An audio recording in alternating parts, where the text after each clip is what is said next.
Friday night, the 4-0 Springfield Yellow Jackets take the short trip over to East Nashville to play guests to the 2A East Nashville Eagles. East Nashville comes to the game 0-3, but don't let their record deceive you. They schedule tough. The 2024 Eagles lost the semifinals game to Martin Westview, and the 4 seasons prior saw their season end in the Blue Cross Bowl at Alcoa.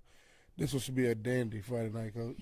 Yeah, that 0-3 means absolutely nothing, just like our 4-0 does on Friday. Like it'd be hopefully a good ball game. Who knows what'll happen? But one thing we do know that it'll be 2 football teams getting after it out there, and there won't be no A attached to it or no record attached to that thing once the whistle gets going, especially with the little local TV and all the kids having a little extra juice. And but yeah, they're a good football team. 6A Collierville, tight game to start the season off. 6A Antioch, Yep. Which you got Metro and Metro. You know, you got a little extra juice there going to that. They were supposed to play Hillsboro that week. We played Portland, but it was rained or not canceled, or that was one of those that didn't get played for whatever reason. And then they played Beach last Thursday night when we played Station Camp on Friday. So they said a couple of those guys were out here, which obviously you'd think they would be. Go check out your next opponent. But, yeah, they've had 3 games, 3 solid programs, and they hadn't won one yet, but that only makes them probably that much more hungry. So it doesn't mean a thing when it comes down to records.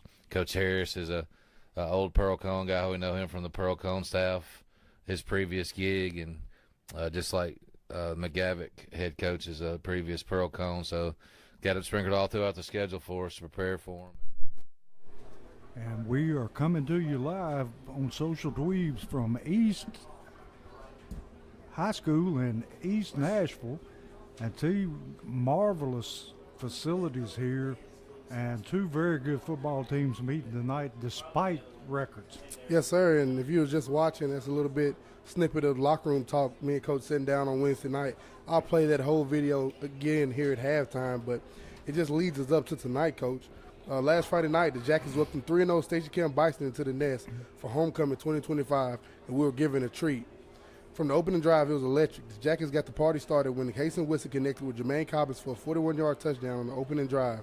The Bison would respond, and then Lemarius Dowling found the end zone from 34 yards out. The Bison responded again, this time with a 55-yard touchdown pass of their own. In the second quarter, it was the cannon of Kason Woodson again finding Jermaine Cobbins, this time from 57 yards out to regain the lead. But not to be left out of the party, Jeremiah Beard, the senior, got a 55-yard touchdown reception of his own from Woodson, and the Jackets stretched the lead to 2 scores. And that was just the first half, Coach.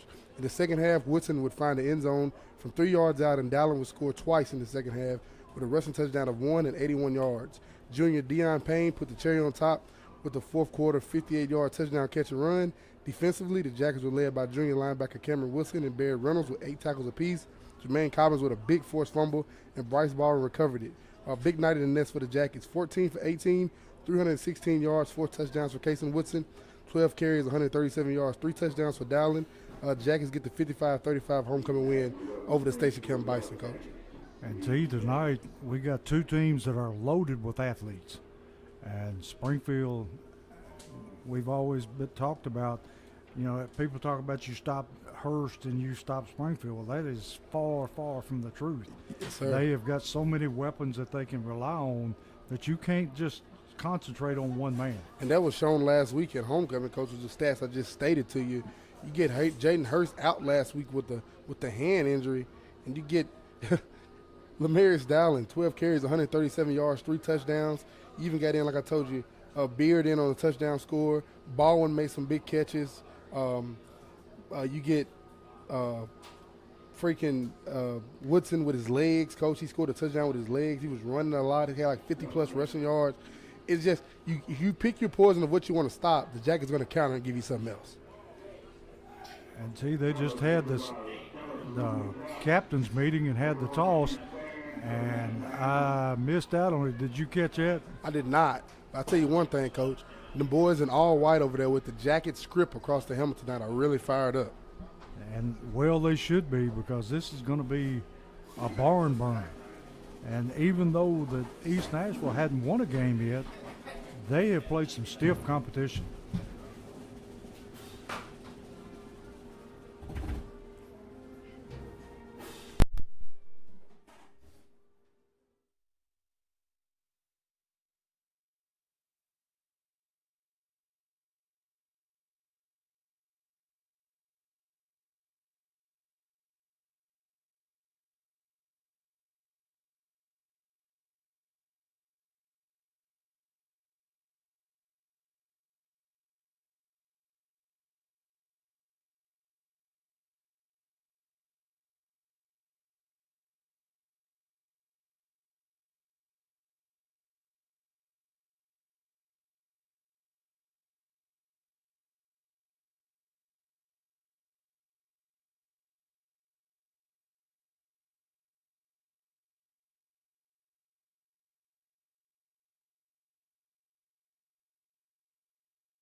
we're back here where they just completed the playing of the national anthem.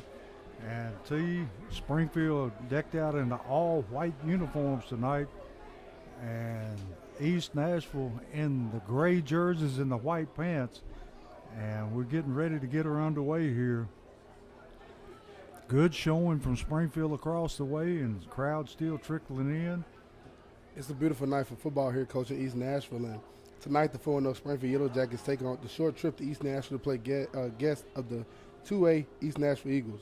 East Nashville comes in with a matchup 0-3, but don't let that deceive you. It's scheduled tough, Coach. The 2024 Eagles lost the semifinals game last season to Martin Westview. And for the last 4 seasons prior to that, Coach, they saw their season end at the state championship in the Blue Cross Bowl at the hands of Alcoa. They went to the state championship 4 seasons in a row. This is a team this is a great, great test here tonight on turf against this speed who's going to spread it around, giving you what you're going to see next week in the nest when the Paracone Firebirds come to town. And here come the Jackets, Coach. See, they look ready to play, dressed out in our, let's say, stormtrooper uniforms from Star Wars, the solid white. It's nasty, Coach. Yep. And tell you what's going to be some of your keys to the game tonight. Keys to the game, Coach. It's like last week, you'll see a passing attack that you're going to have to try to stop it. And the pass rush is going to have to be the one to get it for you tonight. The pass rush, rushing with 4 without blitzing, like we talked about last week. If you get home with just 4 up front, you can keep the coverage on the back end and get that quarterback off his pedestal back there. That's going to win you a ball game. Secondly is minimizing splash plays. Cannot let them have big splash plays, Coach. That's how you lose a football game. And lastly, control the line of scrimmage on both sides for the Jackets. They win up front, they win this ball game. And tell you how mobile is the East Nashville quarterback. Most mobile we've seen all season, Coach. And besides last week, probably second best arm. 1A, 1B with him and the guy from Stage Camp last week. Both of them big arm guys. So basically, we're going to have to put pressure on it, but we're going to have to keep him in the pocket as well. Yes, sir. And Springfield will be receiving the opening kickoff. Back deep for Springfield, we've got Cobbins and Beard.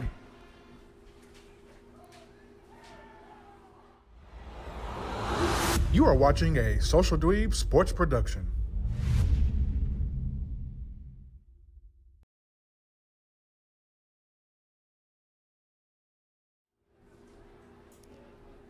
And we got a hold up here, I would imagine, because tonight's game is being telecast on television, and we're waiting for them to get ready. So, we may have some prolonged timeouts tonight. That's fair to say the least, Coach. We might be here for a while. Yeah. With the passing attack East Nashville to put on top of that, this might be a long night for viewers.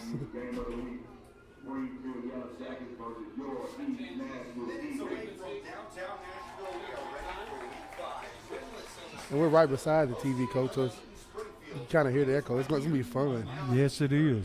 We're beside celebrities tonight, Coach. Look at us. Well, they might be beside celebrities, But Springfield had a good turnout tonight, too. Their side of the field is filled. Yeah, and there's no band over there, Coach. If the band was No. there, that thing would be people have to line the fence, but it's just 7:05. We haven't kicked the ball off yet. I think we'll see more Springfield faithful trickling in here as first quarter kicks off. Yeah, a little, your problems tonight with traffic, depending on which way you came. But I would say by game time that those bleachers will be full. Yes, sir. And I give the biggest shout out to Mr. Kenneth Hawkins, Coach. Kenneth Hawkins reached out to me and told me this is not the first matchup between Springfield High School and East Nashville. This is the third. Springfield leading 2-1. It met in 1940, 1941, and 1974, Coach. And we're ready to kick it off, and they're going to be a short, high, end-over-end kick, going to bounce and go out of bounds. So Springfield will start in great field position at the 35-yard line. And back in Boy Smith's day, they played a lot of the NIL teams in Nashville, including the East. Yeah, that was what he filled his schedule with, Coach, and I had never seen on the databases I was looking at that East and Springfield played. But lo and behold, Kenneth Hawkins reached out and was like, hey, here you go. He go to they have played 3 times. Yeah, he is an aficionado, if you would, on Springfield football. And then I had to double down with the Chris Randolph confirmation coach, and 2 guys that can tell you pretty much anything about Springfield football history. And I'm glad to have them on my side, and always helpful when we need a little history lesson, coach. And like you said, Coach Boyd Smith used to love playing them NIL teams, and it made the Springfield Jacket. That's what really made the program known Middle Tennessee-wise, coach. And first play of the game, it is stopped for a loss. They gave it to Hurst up the middle and nowhere to go. And he's going to lose about 3 yards. And tell you, that time, all gray jerseys in the backfield. Yeah, they snuffed that out, coach, and they knew 88 in the backfield. They hadn't seen him. They didn't see him last week, but they saw him on that film week prior, coach, and they knew what he did against Portland. They know what he did against Clarksville, and they know he's the workhorse for the Jackets. They got to stop him if they want to stop the Jackets. Woodson looking to throw. Throws it out and in and out of the hands of Beard. And see, that one should have been caught because it was laid right on the money. That's a pitch and catch you got to have, coach. So it's going to bring up 3rd down at about a long 12.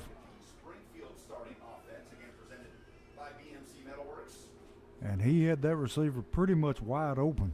It did. Jeremiah Beard in the flats. That's just something you got to have right there, coach, for the night for the Jackets. That's an easy pitch and catch. That you know, here early in the first quarter, you want to get your rhythm going. You got to have those. So it's going to bring up 3rd down and 12 for the Yellow Jackets.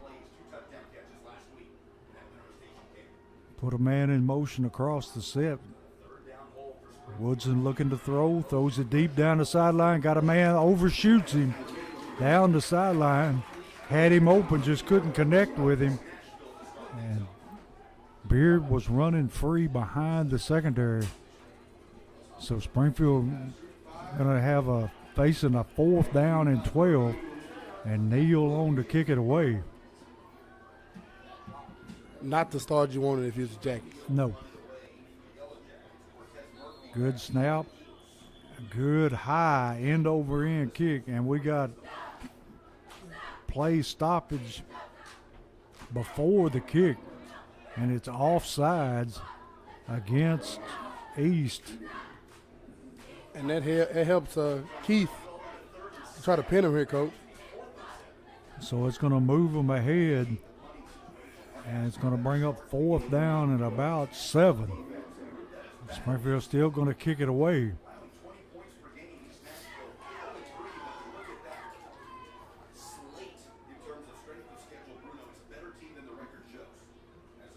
Neal with a great kick, backing his man up inside the 20. He takes it there, going to cut cross field and hit there by Cobbins, and a flag comes down right about where the tackle took place. And we'll just have to wait and see what this is. And this is one of those games that Jermaine Cobbins got to watch himself, coach. I watched a little film, and when Antioch played these boys, there was a lot of chirping and extracurricular on the outside with the receivers and the corners on both sides. And that's something you might want to stay away from tonight. And, of course, everybody on this field know who you are. Just keep your head out of there, coach, and try to play your football.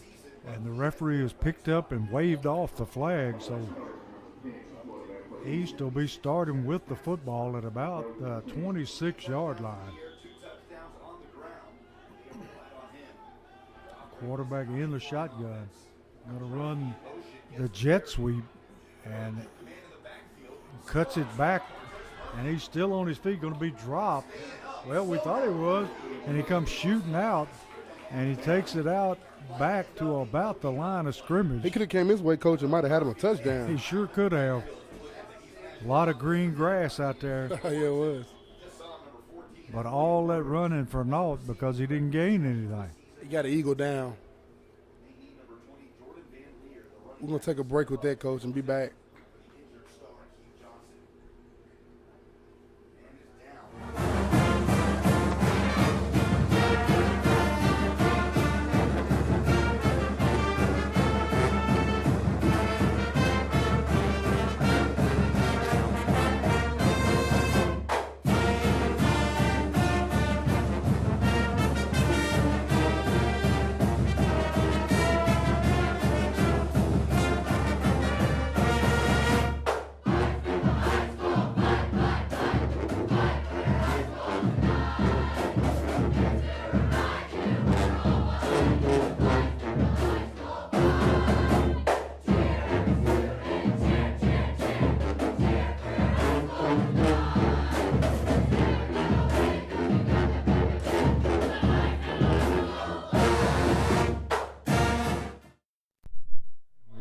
back here where it's 2nd and 10.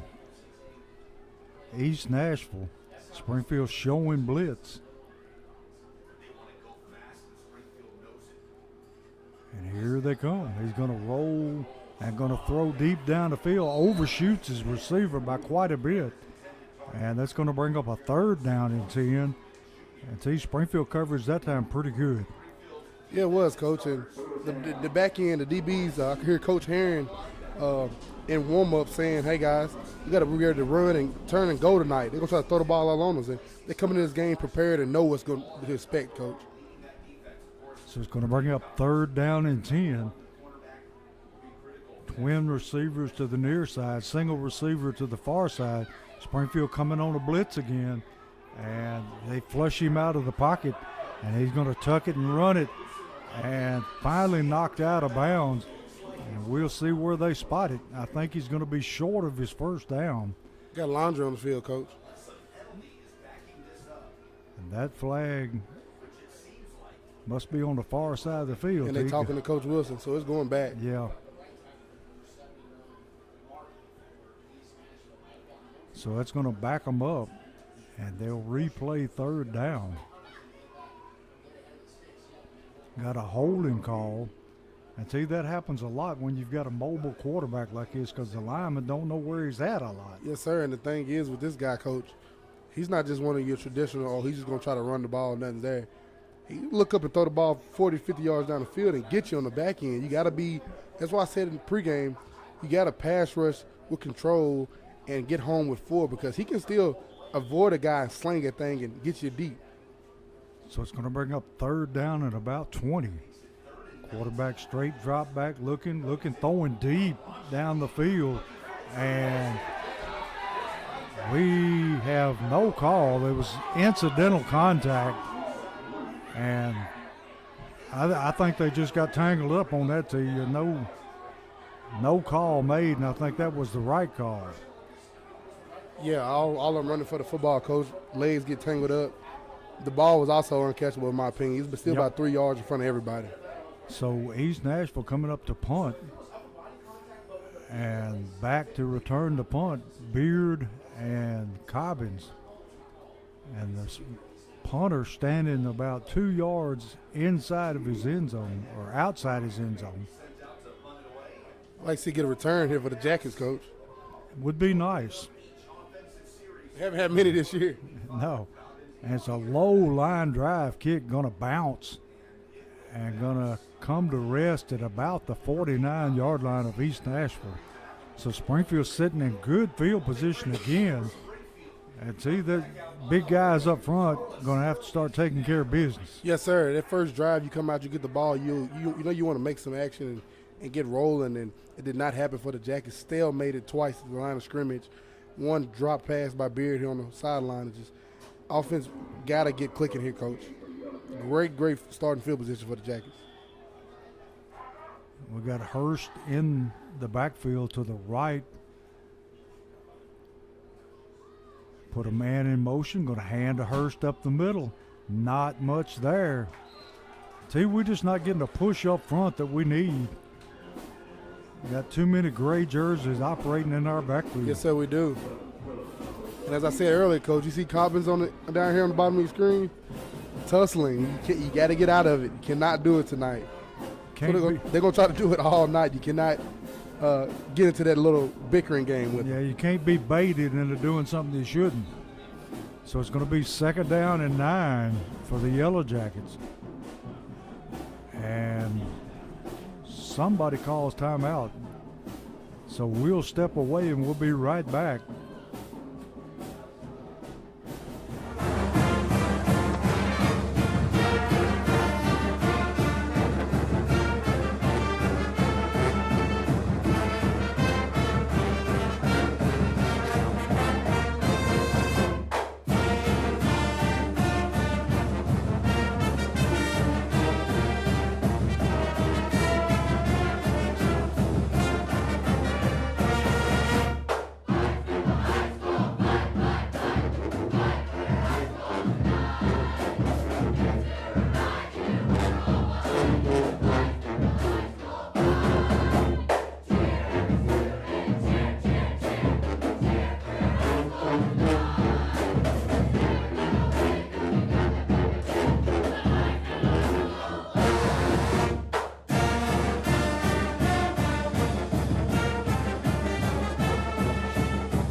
We're back here with Social Dweeb Sports, where it's 0-0 early in the first quarter.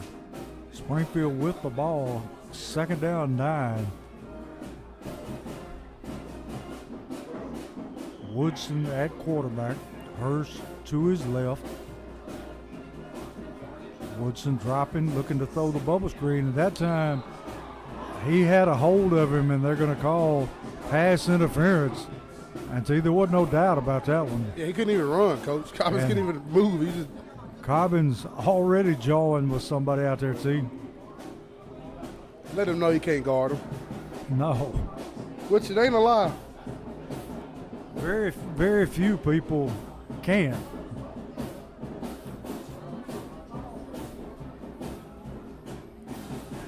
So that's going to bring up second down and about 8 for the Yellow Jackets.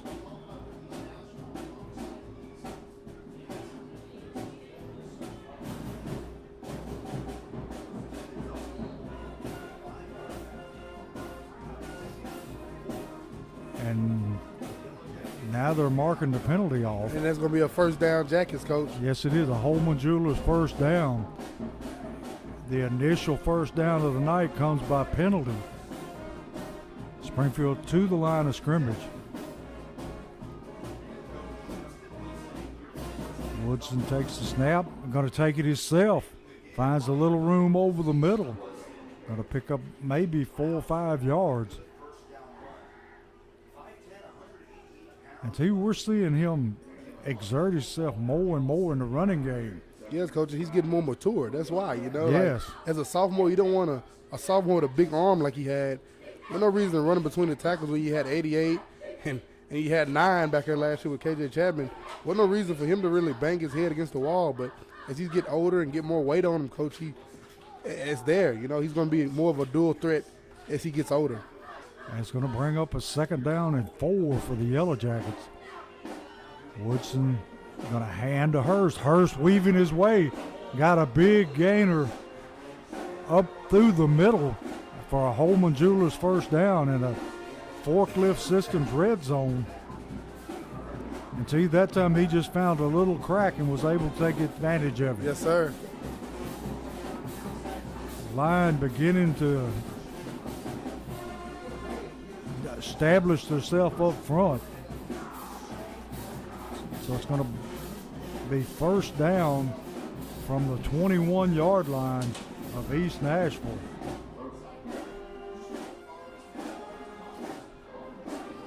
Got a single receiver to each side. Got a hand to her. Whoa, we're going to pull it down and throw it to Bryce Baldwin over the middle for a touchdown. Boom! And There it is. He was wide open. Hey, when 88 is coming downhill, Coach, and coming downhill, you got to really try to concentrate on stopping that. We finally got a good burst out of there, and 11 doing the same. You just fall asleep and forget about the tight end, Coach. You worry about 1 outside, you worry about 5 outside. Lo and behold, here goes number 7, the junior Bryce Baldwin, all 6'3", 190 pounds of him, right down the middle, wide open, touchdown Jacket. And Gio on to kick the extra point for Springfield. Snap's good. Kick is no good. Looked like somebody got a hand on it.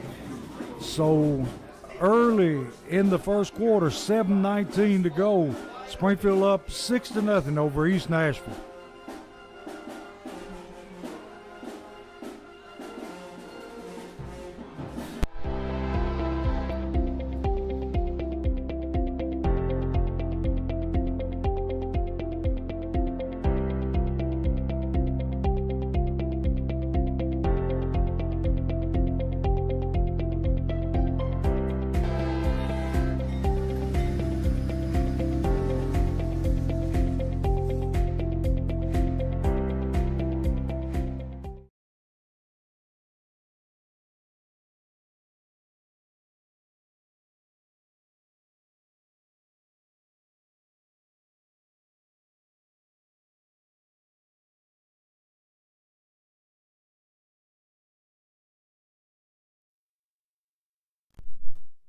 We're back here at East Nashville where Springfield is broken ahead 6-0 on a touchdown pass from Woodson to Baldwin, and extra point.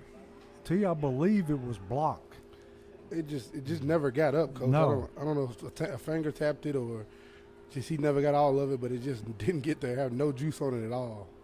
So Neal on to kick it away, and we're going to be having extended time anytime we have a timeout because the game is being telecast. And see if I can find you a few scores, Coach, early in the ball game. Big game going on in Clarksville tonight between Kirkwood and East Robertson. 2 undefeateds button heads.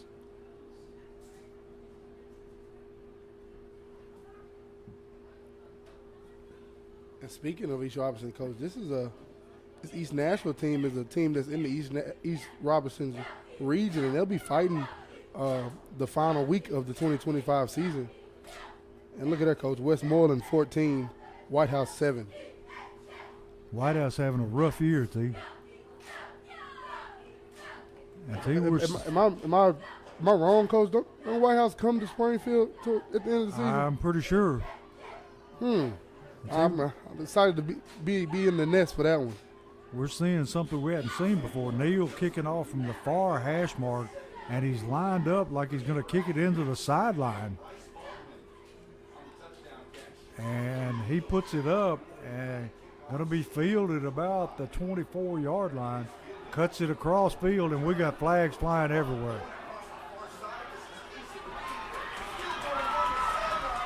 And he is taking it back down to the 30-yard line all for naught because laying at the 34-yard line is a flag. And I thought it should have been a flag at the beginning, Coach, because I seen 2 jackets offsides on the kickoff. Yeah. And where this flag is, I don't think it's offside. Oh, now the sideline's getting a warning from the referee. As a first-year coach, I absolutely hate that sideline warning call. I do too. Oh, boy. How am I supposed to call a play, jump out the way, and I'm trying to call a play and coach. I'm not worried about being in your way. And it ain't like he can't see and go around you. Exactly. You know? And as the head coach, I'm the only one standing out. And he still, I've got a few flags. And in a few of those cases, Coach, I didn't hold my tongue. Well, you know me better than that. I don't think I ever did. And Coach Mack sure didn't. So it's going to go all the way back to about the 19-yard line. So East Nashville going to have to go 81 yards here. So it's 1st and 10 from their own 19.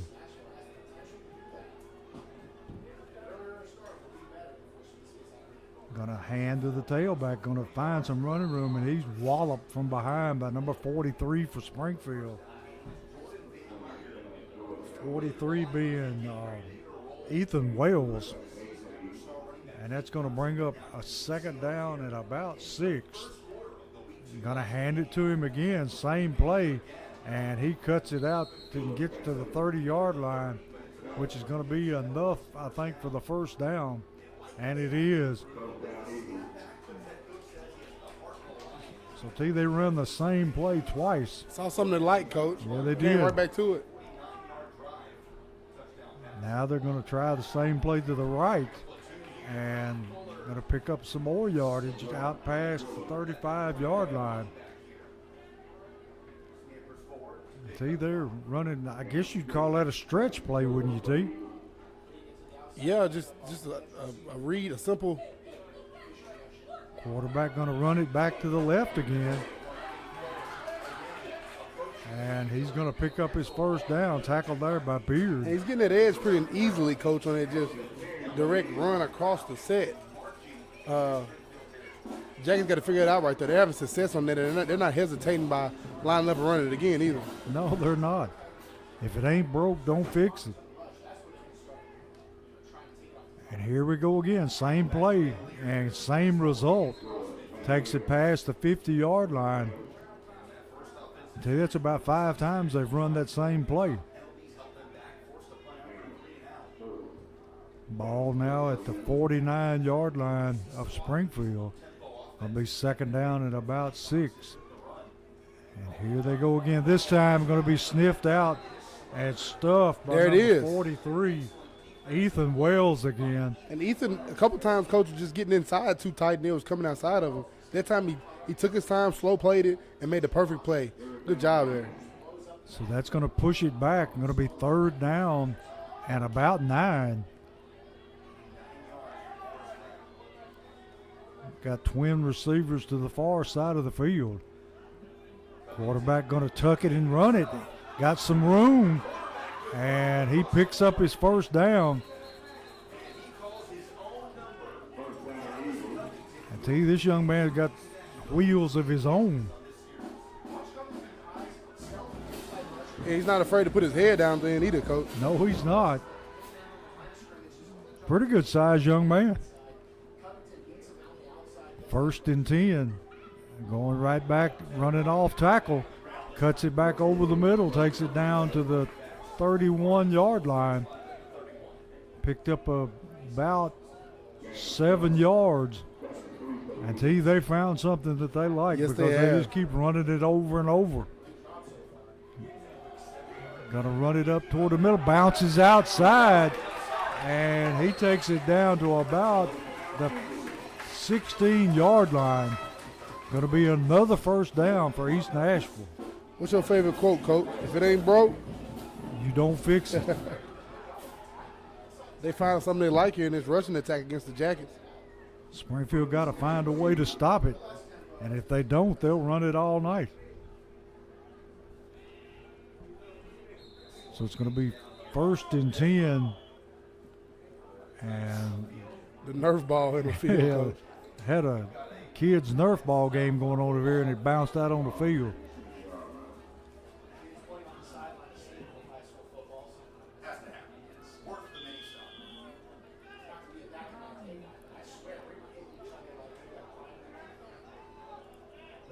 First and 10. Quarterback going to keep it. Going to be wrestled down right there by number 54 for Springfield. 54 being Cooper Dossett. And that time he broke free up the middle and made the tackle. Yes, sir. Coop, big Coop to see you in the middle there, coach. Say he's had enough of it. I'm sorry, on the edge that time. So it's going to be second down and 11. Quarterback looking to throw, pulls it down, got some running room. Now he's going to be bottled up and tackled by number 52 for Springfield. And that's Cam Hollingsworth. Cam stayed at home, and the play came to him. Yeah, it did. So it's going to be third down and 9.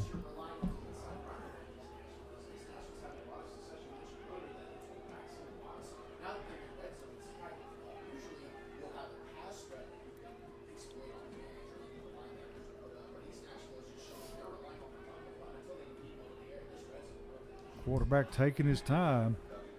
Big third down here, coach. Big third down. Quarterback faked everybody out, throws to the end, intercepted. Going to be intercepted in the end zone and brought out by number 13, and he's Johnny on the spot there. Yes, sir.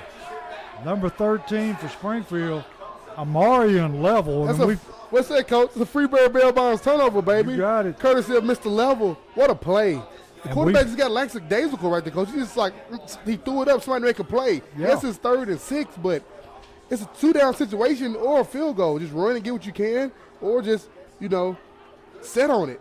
and Amarian continues to impress. We've noticed him coming on the last couple of weeks, and he was Johnny on the spot right there. Yes, he is, coach. The sophomore, Amarian Level. Great play. Beautiful play. So it'll be Springfield's football at about the 34-yard line. Woodson puts a man in motion. Cobbins going to run the jet sweep with Cobbins.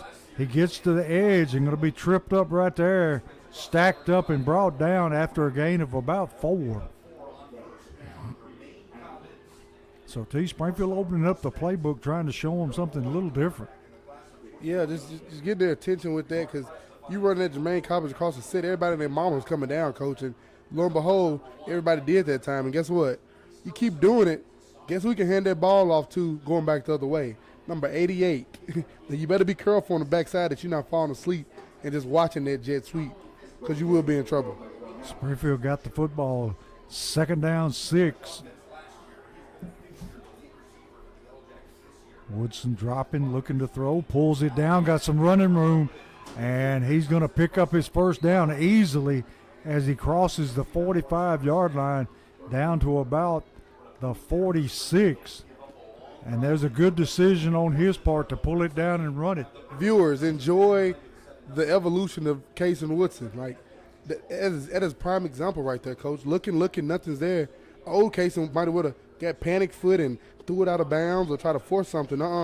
Get my head down, find green grass, get upfield, get the first down, get down. Love it, love it, love it. Got his Holman Jewelers first down, so it's Springfield football at about the 46, 47-yard line, 1st and 10. Woodson hands to Hurst. Hurst gets to the corner, and he cuts it outside for a big chunk of yardage. Going to pick up about 13, 14 yards. Another Holman Jewelers first down, and the linemen are starting to exert themselves up front. Yes, sir. Starting to reestablish that line of scrimmage, coach. So it's going to be 1st and 10, ball right on the 40-yard line of East Nashville.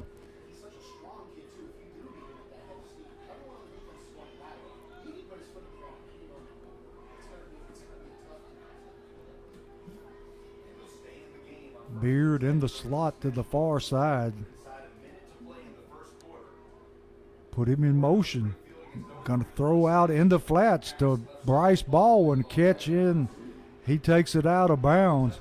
And tell you, that was just a simple catch and throw. Yeah, it was. And Bryce just a big, strong kid, coach. And it's just, hey, throw it out to him, let him see what he can get. And tackle that guy for 4 quarters is going to be a difficult task for any defense, coach. So he picks up about 6 yards on the catch. Going to be 2nd down at about 4. And Springfield moving the ball pretty well right now.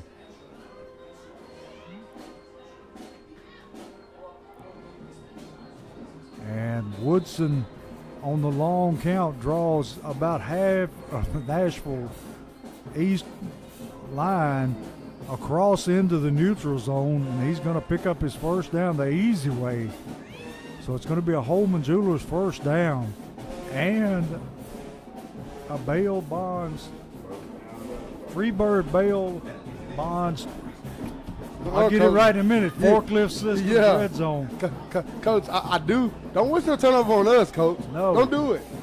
And Springfield hurries to the line, snaps the football, and Hurst on the carry picks up maybe a yard. Now, we do not need a turnover. Jack is cooking right now, coach. Taking their time. No rush at all. I love it. And, I cannot see. We've got 14 seconds and counting, and Springfield headed to the sideline. So that'll be the end of the first quarter with Springfield with a 6-0 lead over East Nashville.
we're back here at East Nashville to begin the second quarter. And Springfield has the football at about the 26-yard line where it's second down and 9.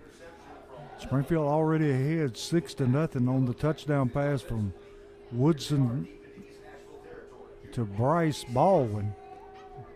Woodson looking to throw, throws it deep down for Cobbins, and it's going to be batted away. So it's going to be third down and about 9.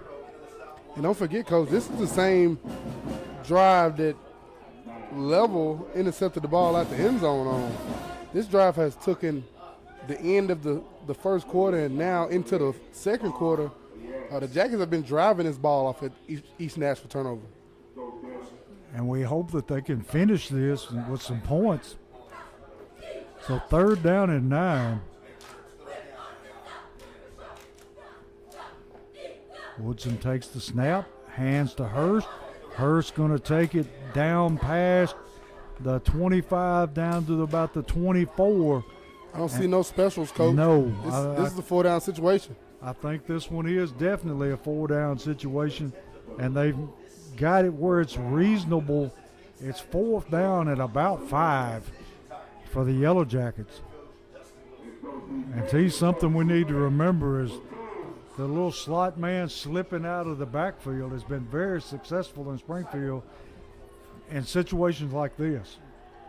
Yes, sir. Payne slipping out the backfield from his fullback spot has been a killer for opponents this season. Put Cobbins in motion. Jackets got a free 5, Coach. Tell you yes, that much. they did. Man jumped into the neutral zone. And that's a patent Springfield play at this point, Coach. They've been doing it since 2018, at least I know. Sending a motion man across the formation. It used to be Dayron Johnson. They used to send him. They usually send the most dynamic player across the set in motion, and then give it hard go, and a guy usually jumps 9 times out of 10. And speaking of Dayron Johnson, Coach, he's on the Jackets sideline tonight. He's officially a part of the Jackets coaching staff. What a time! We covered him in 2018 as a player, Coach. Yeah. Now he's over at coaching. So it's fourth down and 1. They hand it to the tailback, and he is going to break it forward for a first down. A Holman Jewelers first down, already in the Forklift Systems red zone. And hopefully, T, we're going to have a Southside Drugs touchdown. It would be nice, Coach. It would be nice. So they have the football down at about the 17-yard line where it's first and 10.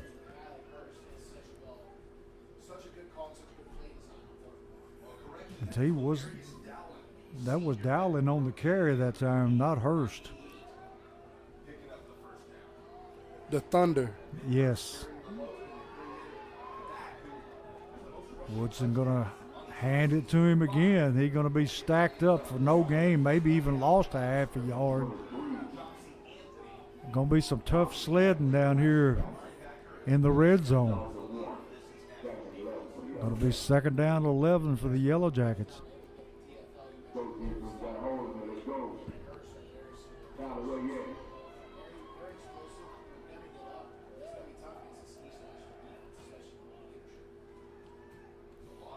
Springfield breaks the huddle.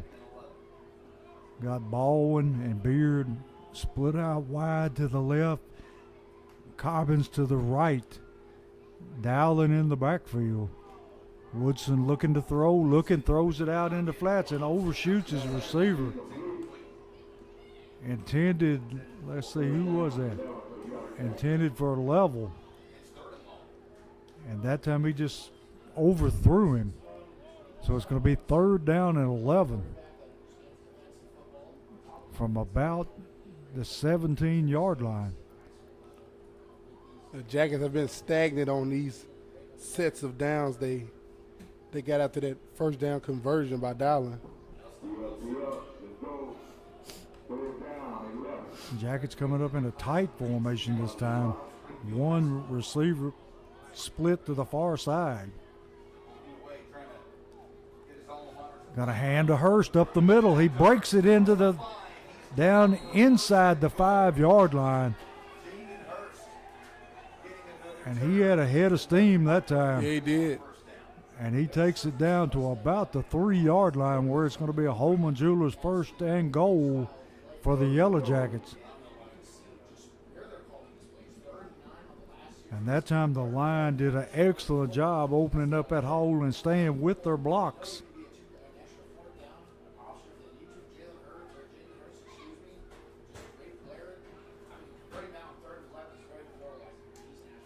Hurst back in the game. Gonna hand it to him, and Hurst finds the end zone. A Southside Drugs touchdown. Are they gonna say he's down to 1, Coach? Oh, they're gonna say he was down? Ooh, I don't know about that one, T. It's gonna be on about the 6-inch line. Man, oh man. That was tight. That's tight right there, Coach. I'm telling you, that's about as close as you can get. Yes, sir. Hey, do it again. Yes. Do it again. Nothing to it but to do it again. Give it to him again. That's exactly what they do. Boom. And this time there's no doubt as he plows ahead. He's flailing at the end, Coach. Yeah. Boom, there it is. Touchdown Jackets. Going to make the score 12-0. Springfield. Extra point coming up. Gio on to kick it. I tell you, that was a drive where Springfield had to overcome some long yardage situations, and they did it. That was a drive that was very methodical, Coach, and like you said, they had to convert a few times within that drive, but they got it done. Snap is botched. And I don't know why he's going to run it back, because you can't run it back. So it's going to remain 12-0. Springfield missing on 2 extra points. And we'll step away and take a break, and we'll be right back with you. Free Bird Bail Bonds, your local bail bonds company. Call Josh England today.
Back here with Social Dweebs, where Springfield has taken a 12-0 lead over East Nashville.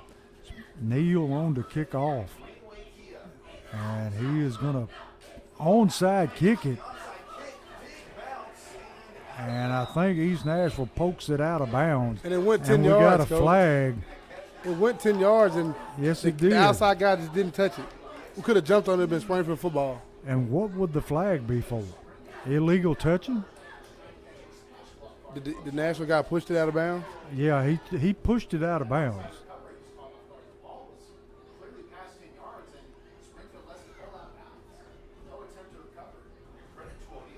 Yeah, Springfield had a golden opportunity They to did. recover that football, and I don't think they realized that it had passed the 10-yard mark. And they're going to pick the flag up and wave it off. So East Nashville going to start in great field position.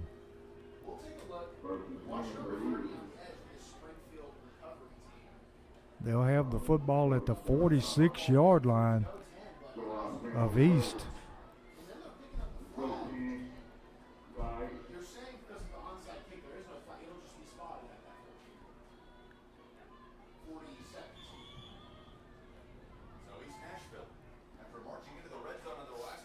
Got a hand to the tailback, and they try that same play. He squirts free, and they're going to be tracked down and slammed to the ground by Dowling.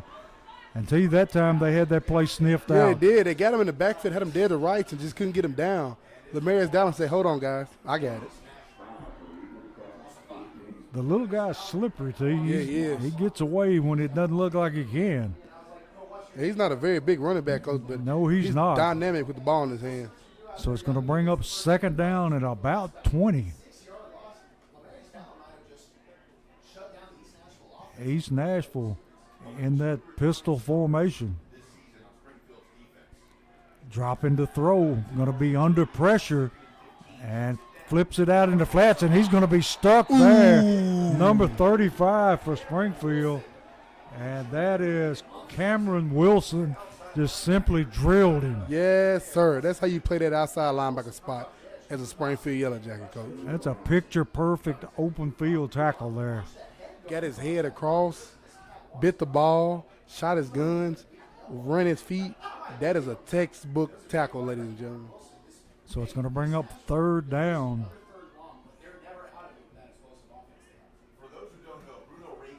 Jacket's going two high safeties now. Quarterback dropping to throw. Going to be under pressure, going to be flushed from the pocket. Got a lot of room, and he's going to run for his first down. Dynamic, coach. Took it all the way down. Let's see where they mark it at. All the way down to about, let's say, the 41-yard line of Springfield. As an edge rusher, you got to stay outside. Going to hand off and going to be stopped right there. And one of the Springfield players, I think it's Dowling again on the tackle. And I think Springfield has figured out how to stop that stretch play that they've been running. Stay in your gap, coach. Simple fix. 6:16 left in the first half. Springfield up 12-0. East Nashville looking to throw. They hit their man over the middle, and he takes it down inside the 30 to about the 28. So it's going to be a first down. They're in a rush, coach. They are in a hurry. Going to hand to him on that stretch play again. He's going to be tackled by Dowling again. And T, I think he's seen that a couple of times. Yeah, he's holding his edge, coach. He's like, go to the other side. Try the other one. Not here. So he's going to lose a yard. And as the edge guy, the end or the stud in this defense, you got to always keep your outside shoulder free, coach. Play half a man, your outside shoulder free, and you can make plays like that all night. I mean, he can play a great game and never make a tackle. Yes, sir. Going to put a man in motion. Quarterback going to keep it, and he runs into number 59 for Springfield, and that being Andrelo Witherspoon. So it's going to bring up a third down at about 5. So you'd have to think this is 4-down territory here for the Eagles. Yeah, it is, because you got to think, coach, they're playing with house money. This is a drive just a few plays ago. They had third and like 20. And Springfield going to jump off sides into the neutral zone. They're going to shorten that third down play. Maybe enough for a first down. And it is going to be 1st and 10 Eagles deep in Springfield territory at about the 19-yard line.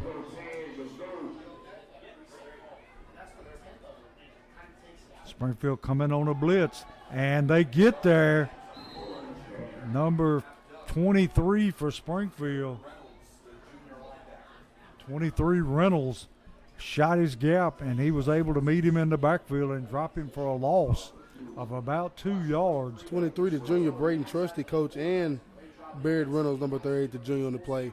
Both linebackers shot through that time and met each other. That was a great read by both. Yes, it was. Great call from the defensive coordinator.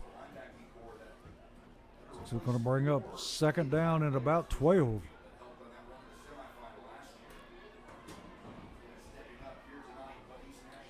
Got to put him man. Well, they're going to bring him back now. Quarterback ready to take a snap. And he's looking to throw, throws it over the middle, and it's caught down inside the 10-yard line at about the 9, where it's going to be 1st and goal. They rushing to the ball, Coach, and something just tells me it's going to hand it off right Well, here. the chain says it's 3rd down and 1. And, I don't think he made it. He didn't. He didn't hand it off. He pulled it that time. I guess who was sitting there Yeah. waiting on him, Coach? None other than Mr. Lamarius Dowling himself. So it's going to be 4th down and about a long Yeah, he 2. lost. He might have lost the yard that time, Yes, Coach. they did. I don't know about that play call, T. He went to the well once too often. So it's going to bring up 4th down. 3 minutes remaining in the first half. Big play right here. Would not be surprised to see the quarterback keep the football. And we've got a timeout, East Nashville. And T, what do you anticipate right here? I don't know, Coach. You just tried to, I thought that might have been one of the most dynamic plays they could do in short yard situations, with being able to kill us with that run all night and him finally slip it out and keep it on the quarterback option.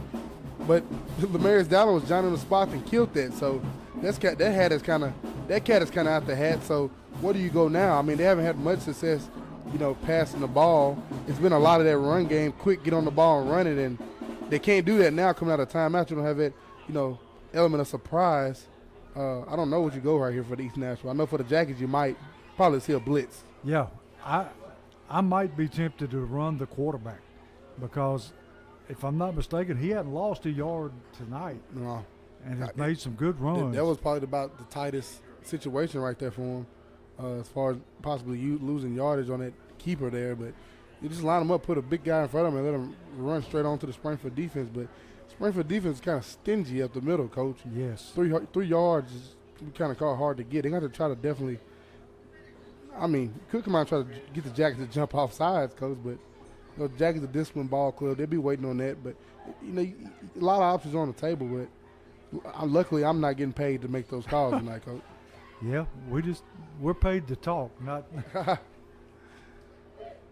It's a great, beautiful night here in East Nashville for football. As always, we thank our great sponsors. Without them, the broadcast would not be possible. Rawls Paving, Wilkins Building Group, Allen Home and Century 21, Sunshine Cleaning Company, Freebird Bail Bonds, Southside Drug Company, Sweetie's Bar and Lounge, W.D. Crowder Funeral Home, B.S. Brew Works, Jeff Wright with Apex Realty, 1015 Bar and Grill, Holman Jewelers, Westside Wheels and Tires, Dunbar Lawn Company, Forklift Systems, Jody Reynolds with Legacy Signature, and Vision Concepts. We thank you all. And we got a big 4th down and a long 2 to go for the Eagles. They're in that pistol formation.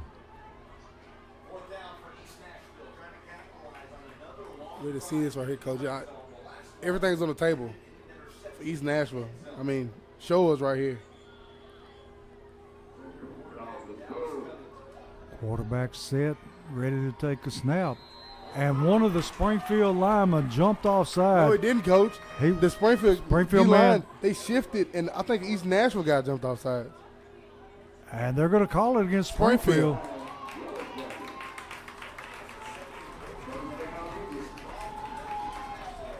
But he's marking it off this way. Yeah, he's marking it off this way. They need to get themselves together. The white hat didn't get the call right. That's right. It's a false start. It is a false start. One of them doesn't know what the other one's doing. The Jackets D-line stemmed that time, Coach. In the middle of the cadence, everybody stemmed inside tighter, and it just drew how ironically drew them offside. So now it's 4th and long, and we got another stoppage. And what have we got here? Timeout, Coach Wilson wanna talk Springfield. about it. Yes, sir. he got to see what they wanted to do twice, Coach. They did not change their formation.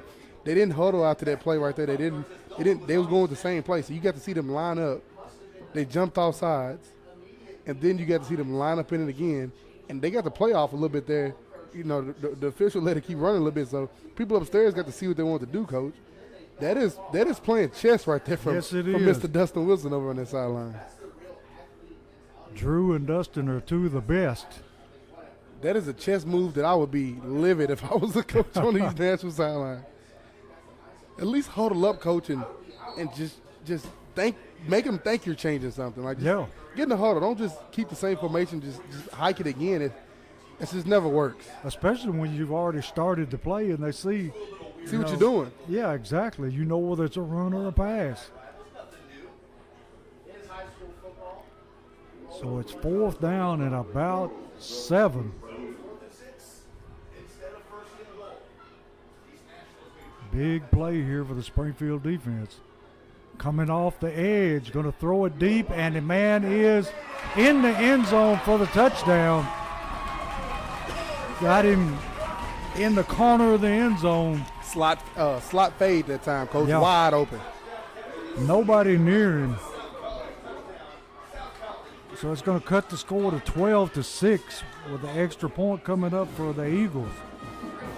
And the Springfield defender failed, Coach. So with 2 minutes and 40 seconds left in the half, the Eagles get on the scoreboard, cut the Springfield lead in half. And they get the ball coming out of half, Coach. See the Jackets probably want to do something with this ball before they go into halftime. And the kick is up, and it just barely crosses the crossbar, and that's going to make the score 12-7 in favor of the Eagles.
We're back here where East Nashville kicks it away.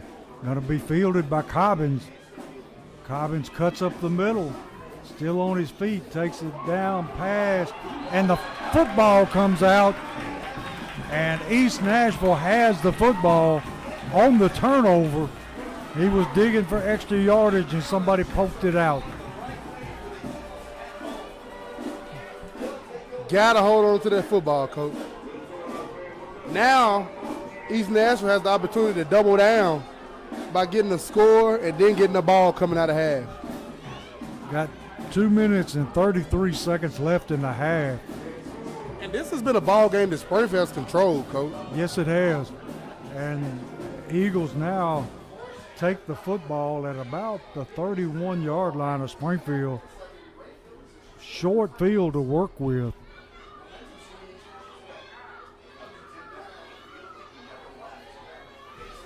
Quarterback going deep, got a man, touchdown. And he hits his man in the end zone for the touchdown. And East Nashville takes the lead 13-12. Wow. What a play. A bunch of different eye candy in the backfield. Bomb over top. Touchdown Eagles. And there were defenders around the football. They just couldn't make a play. So the kicker on to tack on the extra point. What a momentum swing in this stadium, Coach. Snap, kicks up, and the kick is good. So with 2 minutes and 23 seconds left in the half, East Nashville up 14-12 over the Yellow Jackets.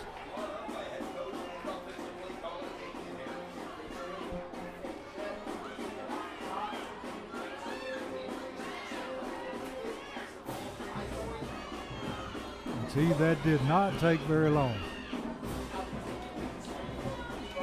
No, it didn't, Coach. One play over the top, just wow.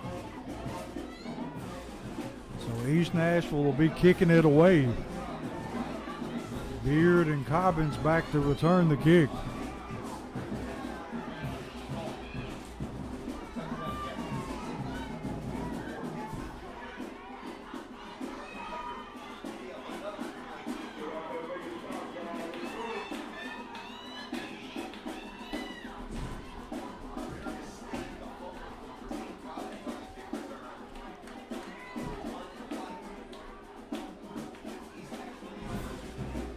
Kicks away, going to be fielded by Beard. Beard takes it up the middle and still on his feet, takes it past the 30-yard line. And he's going to be stopped somewhere around the 31, 32-yard line. Still 2:13 left in the half. Springfield trailing by 2, 14-12.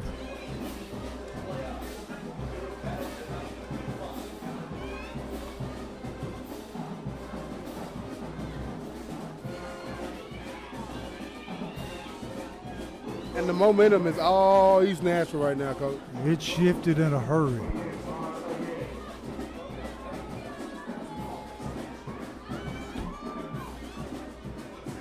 Hurst in the backfield. Woodson going to keep it himself. Not much running room there. He's carrying the pile with him, though, out to about the 39-yard line. He made a lot out of nothing right there. Going to be second down and about 6 for the Yellow Jackets. Clock moving, a minute and 47 seconds left in the half.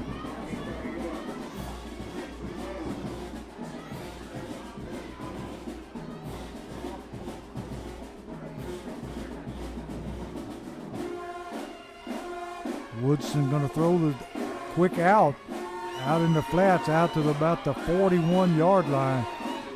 Going to be caught there by, I think it was number 7. Yes, sir. Bryce Baldwin.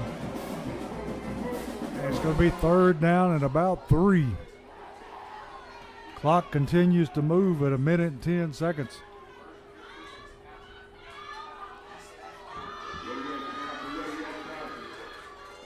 Woodson going to hand to Hurst. Hurst takes it ahead for a Holman Jewelers first down. And the Jackets are getting a bit of a rush of their own now, Coach. Clock running at 52 seconds. Yellow Jackets have the ball at their own 49-yard line.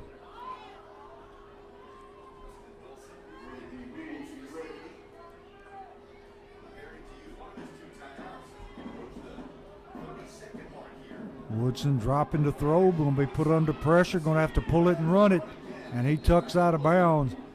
Going to stop the clock after about a 4 or 5 yard gain. 29 seconds left in the half.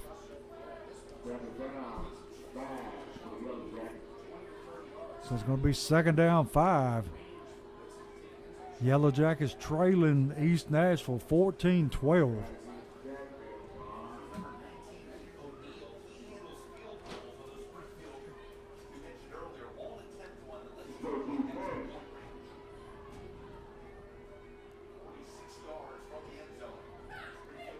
Woodson dropping, looking to throw, pulls it down, rolling, going to throw it downfield, and incomplete. Intended receiver number 5, Beard, and threw it just a little behind him that time. And we've got 21 seconds left, going to be third down and 5.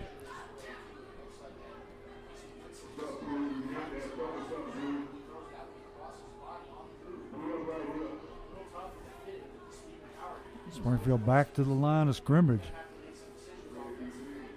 Got twin receivers to the left, single receiver to the right. Going to hand the ball to Hurst. Hurst motoring up the field and knocked out of bounds down around. That was close, Coach. Yes, Probably a it late call. was. A late hit right there. It was very close. So it's going to be Holman Jewelers first down at about the 33-yard line. And there's 13 seconds left on the clock in the half. And T, what do you think our field goal kicker's range is? That I don't know, Coach. Because Keith O'Neal can kick field goals too. Yes, he can. I would say of the two, he has the stronger leg. Going to put Beard in motion. Woodson going to keep it. Takes it down to about the 26-yard line. Calls timeout and the clock ticked a couple of seconds off after the timeout was called.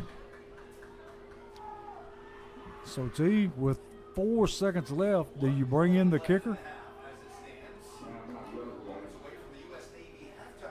You got another timeout too, Coach. I don't know here. I don't know. I don't know if this is within range. I know we on turf, so you got a good clean surface. Yeah. I don't know if you could run a play and still. Yeah, with 4 seconds now. You Yeah. got to take a shot for the end zone here.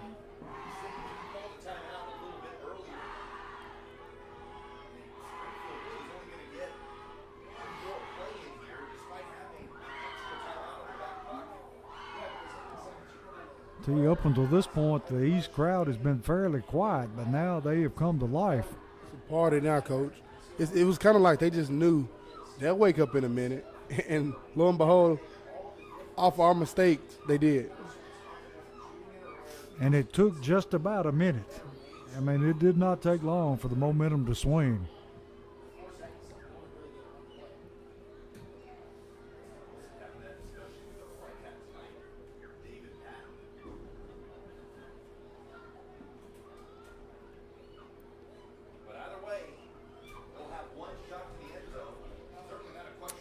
Coach, this has been a heck of a first half here This has been over a in good East one. Nashville. It has been a good one. I'm excited to see what the second half looks like. So I know, of course, as we always know, the Jackets will come out their locker room fired up and ready to play football, and with a very good understanding, coaching-wise, how they want to attack them moving forward. And Springfield going to take a shot at the end zone and bring the offense back on the field. Cobbins lined up to the near sideline. Bryce Baldwin and Beard lined up to the far sideline. Woodson dropping, looking, throwing it deep down the infield, and out of bounds, intended for Baldwin. So at halftime, it's going to be the East Nashville Eagles 14, Springfield 12.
Friday night, the 4-0 Springfield Yellow Jackets take the short trip over to East Nashville to play guest to the 2A East Nashville Eagles.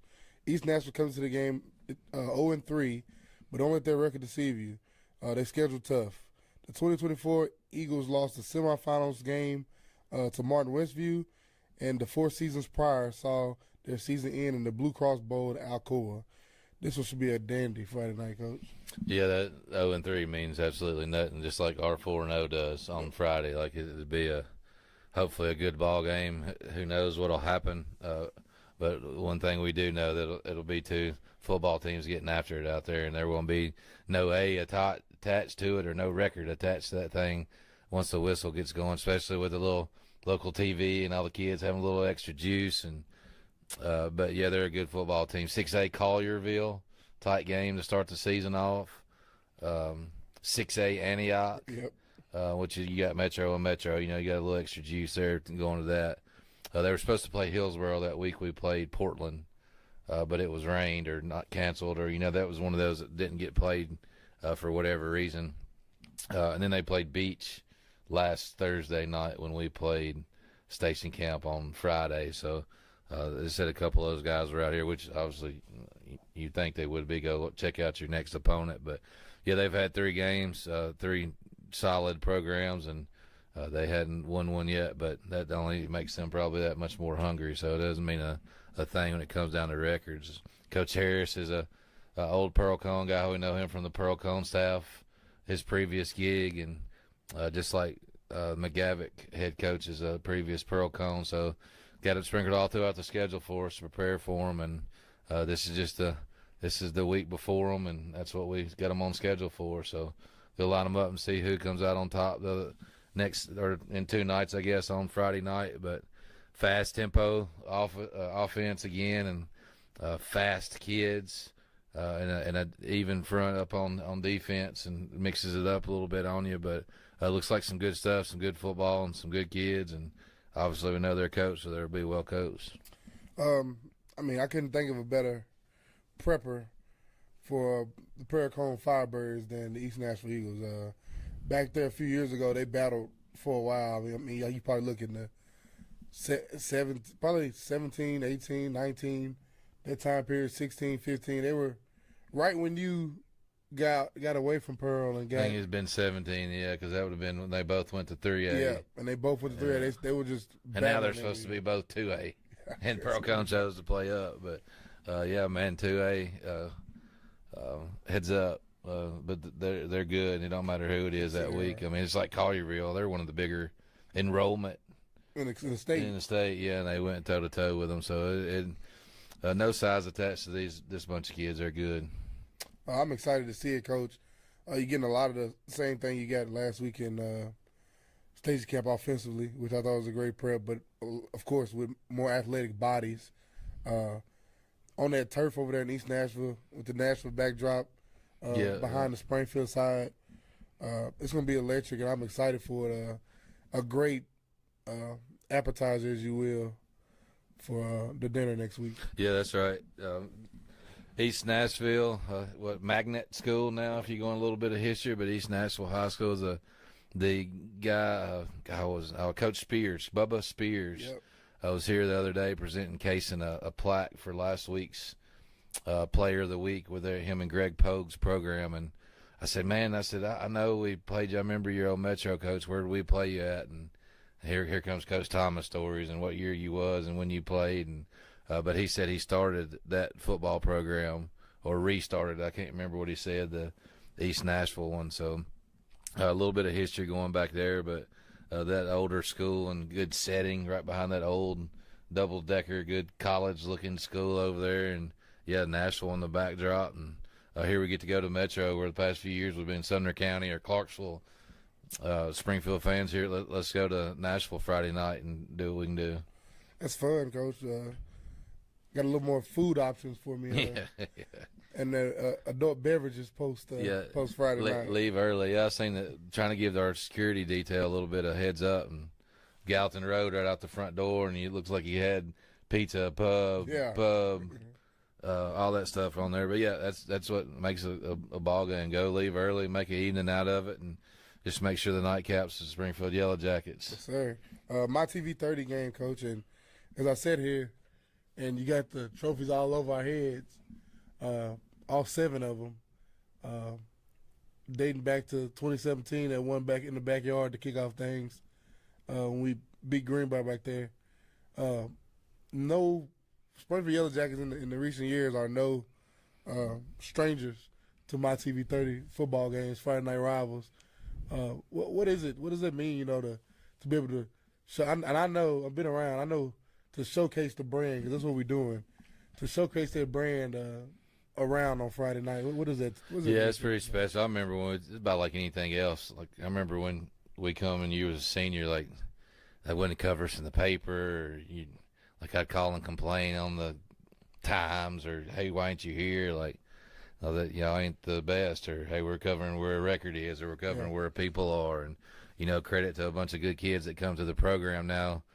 Take out last year for whatever reason, we get it, but we wasn't on the TV. But since we've been here, every year we've had it. We've been selected for it, and obviously your opponent helps you a little bit. Us in East Nashville, so they picked the game, and it's just a few more of those eyes that usually don't get to see you, or that may record it, or that don't watch your broadcast, that they get to see the local cable, and it'll help them for a little bit of coverage. The kids get to see or you get to hear a kid's story, or they get to do a little interview, or get to learn something about a mic being in their face, or somebody gets to see their stat. And it's like talking about Jermaine Course. Everybody's talking about him. That's great, but how great is it for everybody else that's on his team? For that opportunity to. What if a coach is on the sidelines looking at him and, dang, who's that throwing to him, or who's 88 going up down the field, or man, who was that making that play on defense, or it's just opportunities. And man, the opportunities for the kids just get on TV a little bit. We're all about their high school story and make sure it's the greatest time, and they go back and reflect on that TV game. They get that chance this year, so appreciate them guys picking us again, however that process is. But it's an experience. It's a little bit longer during the week. That's why all these college and pro people, I'm sure, got personnel that'll take care of turning in their depth chart, or turning in rosters, or taking interviews, or scheduling up. It makes it a little bit busy, but it's all worth it when the kids get a little more coverage. Yes, sir. And it turns out to be a great product on Friday night when you get to watch it. I remember me being at TSU, sitting in the Radisson Hotel on a Friday night, icing my knees, and being able to watch a My TV 30 game, and being able to see those teams you were accustomed to seeing, the Shelbyvilles and the Tullahoma, sitting back and watching them and be like, man, it's good to see some Friday night football. It's beautiful to be able to cut it on and see at script gold jackets on that white helmet, Coach. Mm-hmm.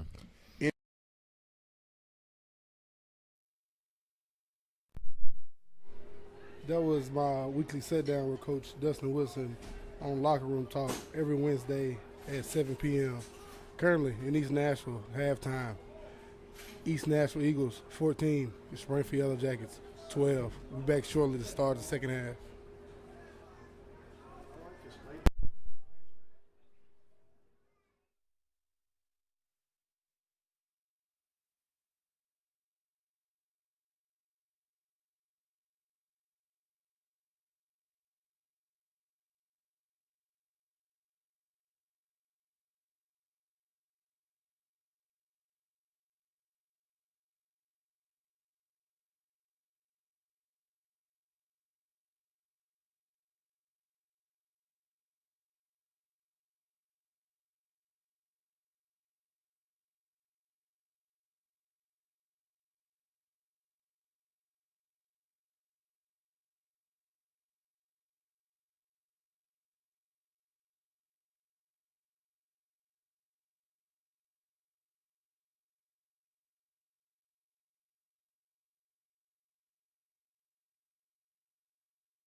back here to begin the second half, where Springfield will be kicking it away to the Eagles of East Nashville.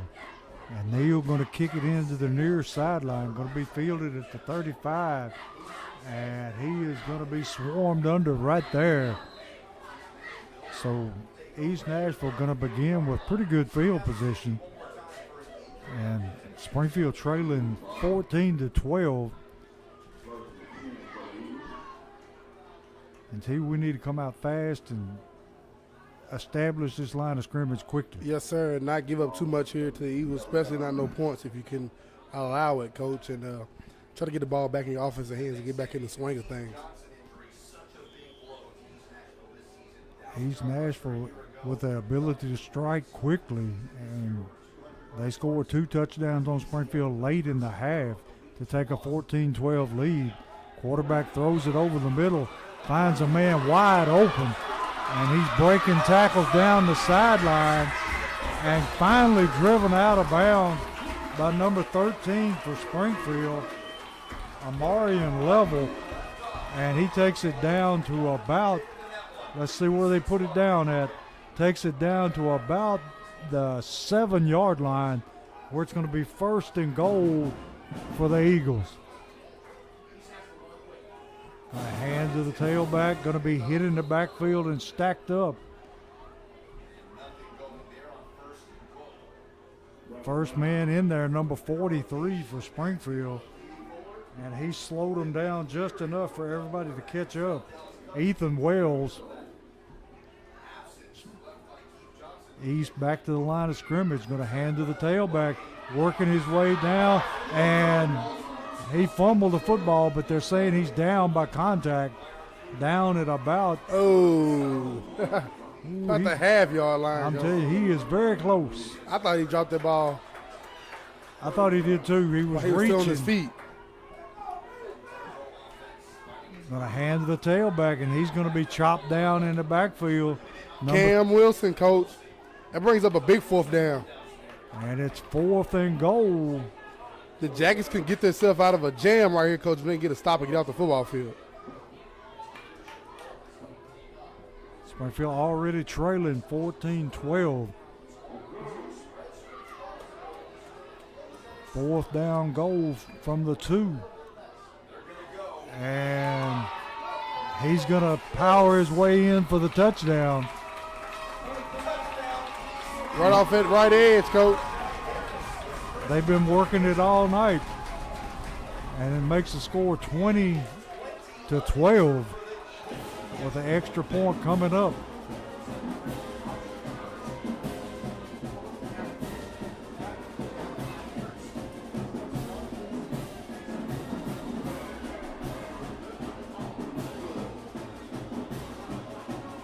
And the Eagles have been Johnny on the spot, capitalizing at the end of that first half off the Jackson mistakes. And he knocks this through. Going to make it 21-12 in favor of East Nashville.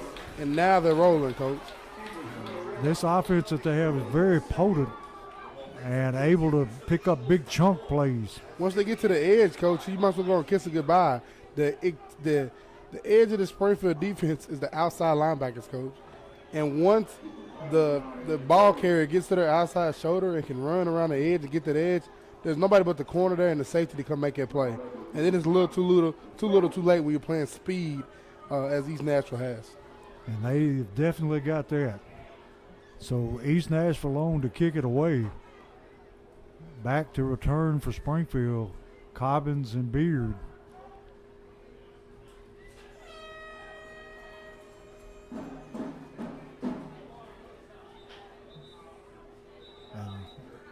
Once again, we're having to take time for the TV.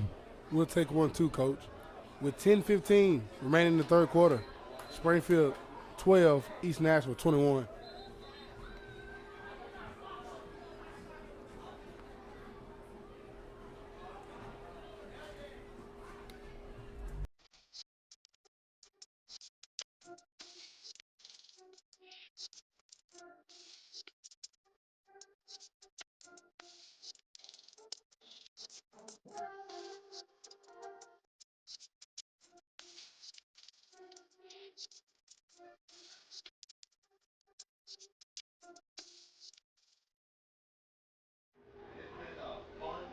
we're back here. We're East Nashville, ready to kick it away to Springfield. They're going to hit a long end-over-end kick. Going to be fielded by Beard. Beard looking to get to the sideline, and he takes it up near the 35-yard line, and going to be swarmed under at that point. And see, we definitely need to get something going offensively here if we have any hopes of staying in this game. Yeah, son, it's been a long time since Casey Winston has touched the football in a regular situation. When he got it late in that second half, it was trying to rush, you know. Actually, he didn't get it, did he? Or did he get it at the very end? Yeah, we got it at the very end and tried to score it at the end, and it didn't get nothing out of it. I just want to see them hone in, settle down, run the football, and then again throw off of it. Woodson takes the snap, hands to Hurst. Hurst trying to work down the sideline. And he's going to pick up about 4 yards on the play. Going to be second down and 6. Running to the short side of the field that time.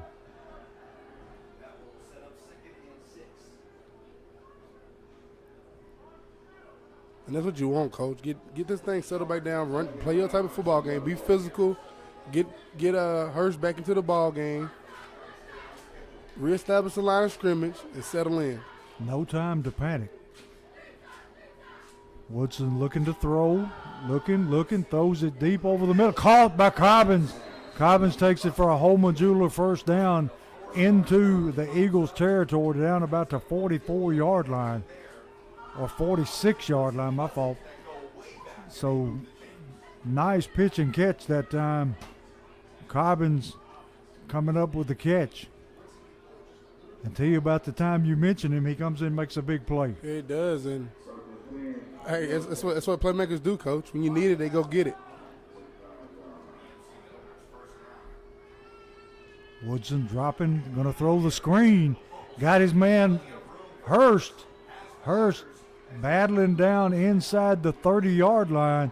Nice play call that time by Coach Adkins. Your favorite play in the playbook, Coach. Yes. And a little running back toss screen right there.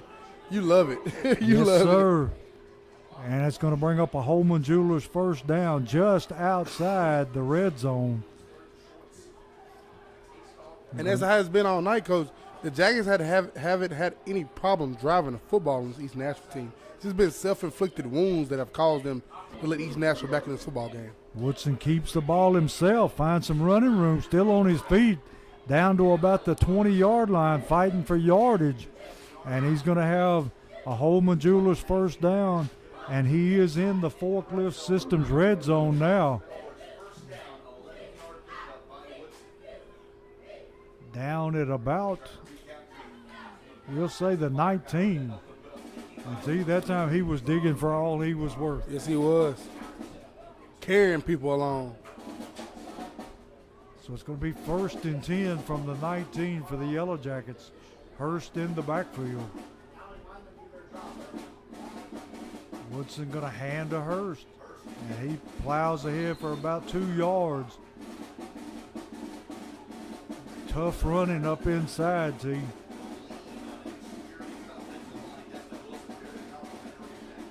It's actually going to be second down and a little over 8 yards to go. Tough, hard Springfield running right there, Coach. Yes, sir.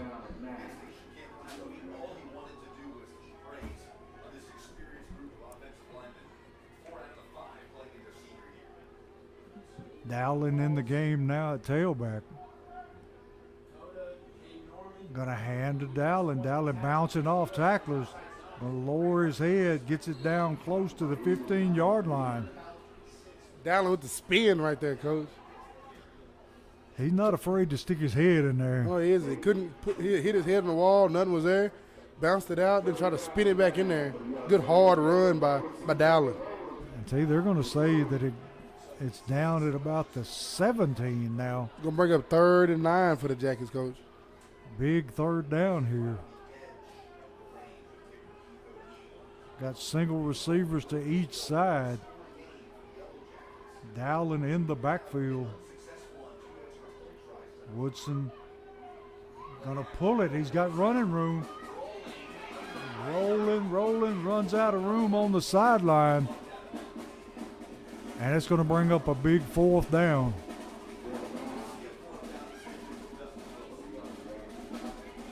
Decisions, Coach. Yeah, it's going to be 4th down at about, looks like 6. Ball sitting right on the 15-yard line. And You think you get that hard count, Coach? I wouldn't doubt it. You only need 5. Yeah.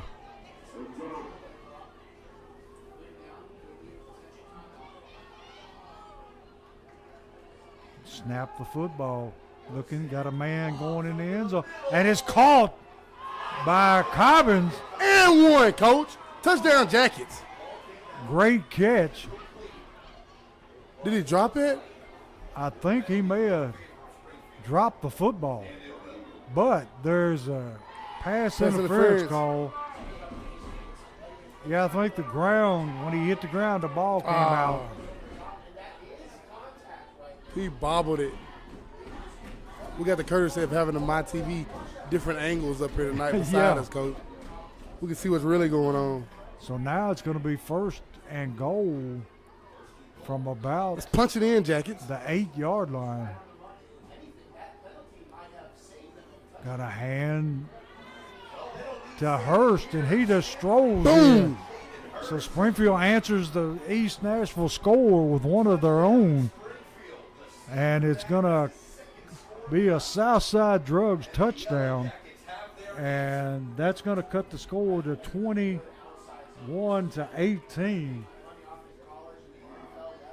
Gio on to kick the extra point. No going for 2 here, Coach. No, and he's 0 for 2 for the night, T.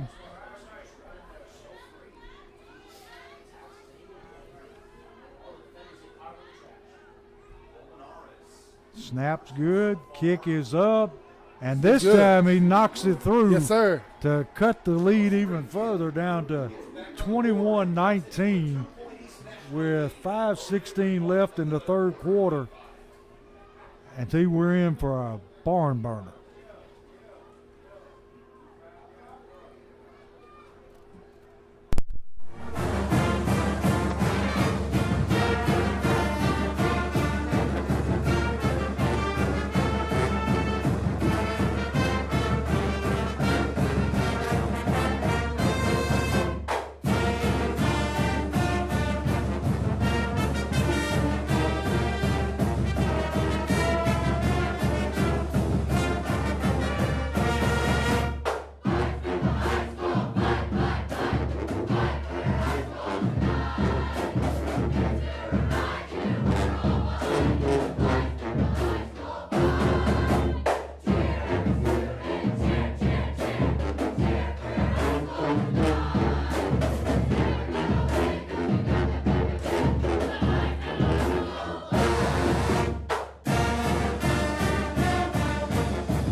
We're back here with Social Dweebs where Springfield has cut the lead to 21-19. Neal on to kick it away for Springfield. And now it's time for the defense to take a stand here. Yes, sir. Neal going to kick it away this time, and he puts it into the end zone where they'll take it at the 20-yard line. And see, if you got a kicker like that, I sometimes don't understand how you pooch kick. If he can do that consistently every single time, Coach, let him do it.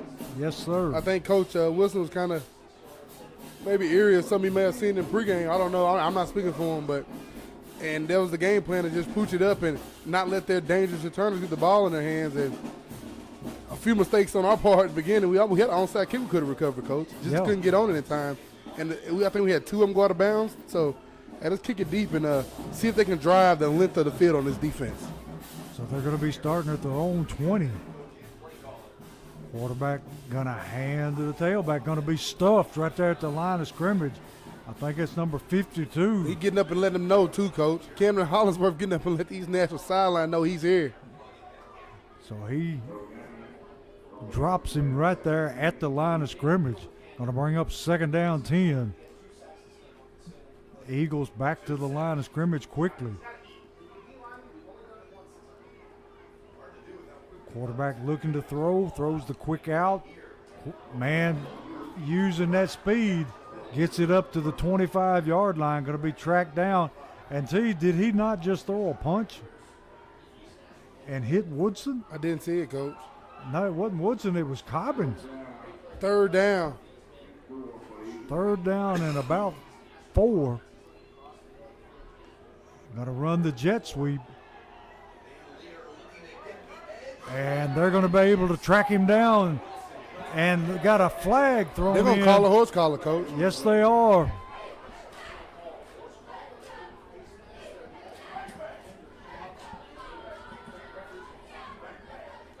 Don't know how I feel about that one. I'm not sure. Yep, that's what they're calling, horse collar. And see, just a few seconds ago, their player took a swing at Cobbins and hit him in the face mask. No call. So it's going to be 1st and 10 on the penalty.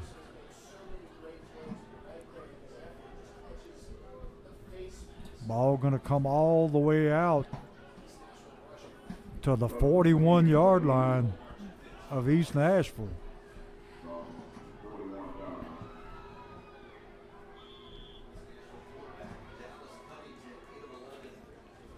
Quarterback hands off to the tailback, going to be tracked down in the backfield. That time, number 54 for Springfield chased him down. 54 being Cooper Dossett. Going to lose 5 on the play. All the way back to the 36-yard line. It'll be 2nd down 15.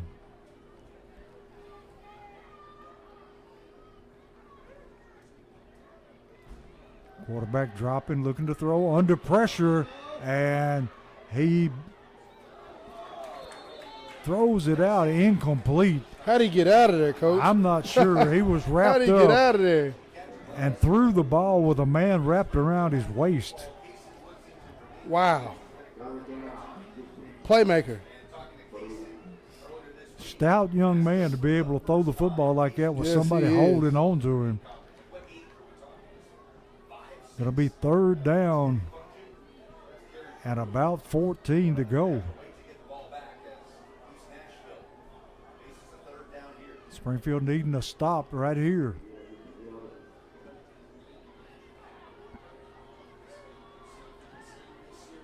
Quarterback dropping, looking to throw. Got time, flushed out of the pocket. And he's going to be dropped short of his short. 1st down. He tried to get there, Coach. He was giving it all he had. So it's going to be 4th down at about 4. And no sign of a punter. And they snap the football. And he has got his 1st down and then some. And he's going to take it to the house. And now we got a flag for a penalty, and this may bring his touchdown back because he was not in the end zone when the penalty was thrown.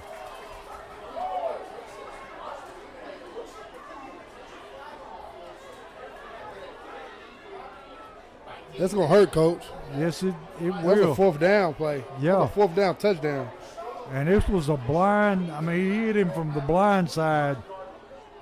And the man was not in the end zone when the penalty occurred. Oh, helmet to helmet. Helmet to helmet, Coach. Oh, wow. That's a big one. I don't know about that. I don't know about calling that there in that situation. No. I understand a clipping where a guy can't get to the play, but a helmet to helmet. That's tough. That's a tough call to make on a 4th down, 50-yard touchdown, Coach. Going to bring it back to the 40-yard line of Springfield. East is going to have it 1st and 10, but that was a very costly penalty.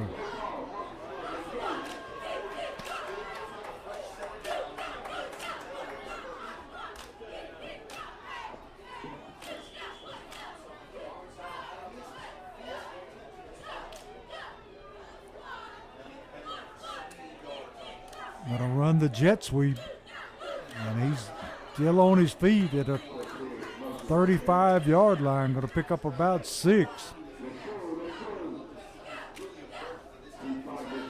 And see, this little back is extremely fast, but he's not very big, but very shifty. Yeah, he is, Coach, and he does a good job of stretching plays and then get north and south so quick. He follows his blocking really well. Going to be 2nd down at about 4. Quarterback looking to throw. Under pressure. Going to be sacked there by number 72 for Springfield. 72, Nashawn Thompson. The senior, Coach. What a play there by Nashawn. It's going to be 3rd down and about 11, or more than 11, about 12. I tell you, we desperately need a stop here. Yes, sir. And you got to know that if they went for it last time, they're going to go for it again this time.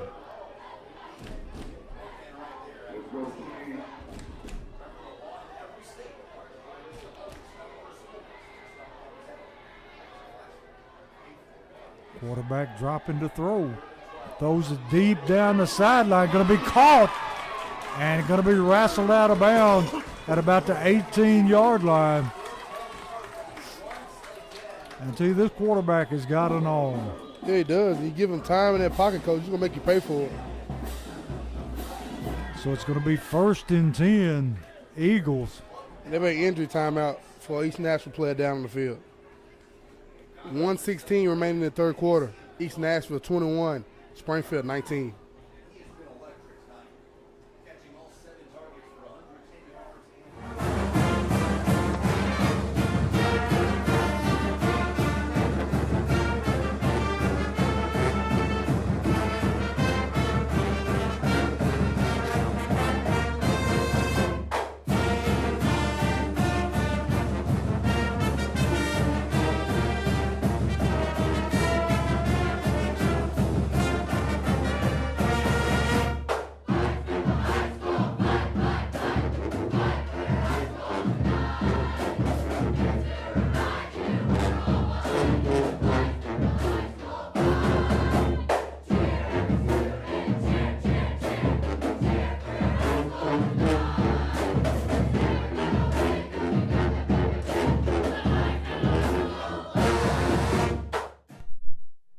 Back here where it's 1st and 10 from about the 20-yard line. Quarterback going to run the draw and going to be brought down there. I think the first man to make contact was number 35 for Springfield, Cameron Wilson, and he's able to take the football down to about the 13-yard line. Quarterback snaps the ball, hands to the little running back, and he's going to be dropped at about the 15-yard line.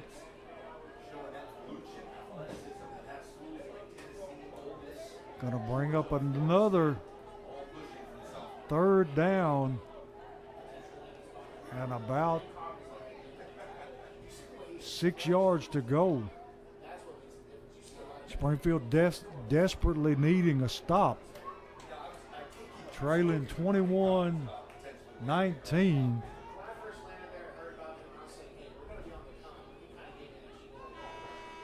And that's the end of the 3rd quarter with the score East Nashville 21, Springfield 19.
Free Bird Bail Bonds, your local bail bonds company.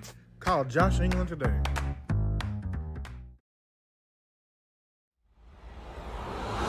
You are watching a Social Dweeb sports production.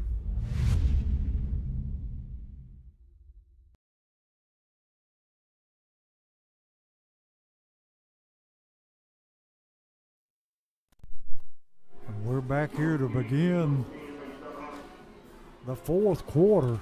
Springfield in a desperate situation, down by 2. East Nashville driving, got it third down and about 6 yards to go for the first down. Just inside the 15-yard line.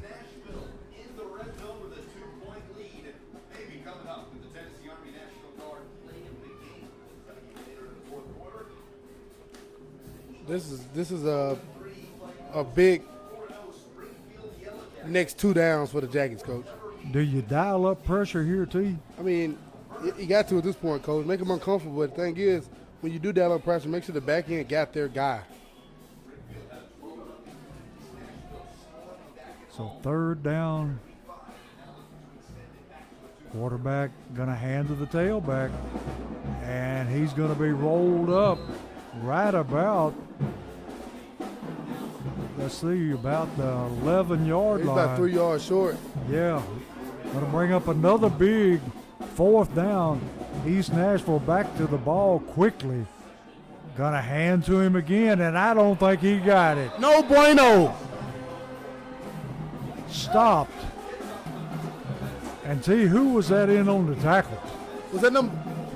It's number 38, Barry Reynolds, Coach. Well, he cut him down The right junior. there at the line of scrimmage.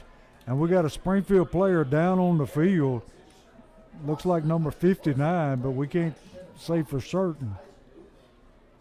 But a huge stop for the Yellow Jackets. He had somebody down with a cramp for the Jackets, but what Yeah. a play by the junior Barrett Reynolds, Coach. Play. Stop of the game thus far for the Jackets. That was huge. If they go up by 2 scores, I don't know about the outcome of the game.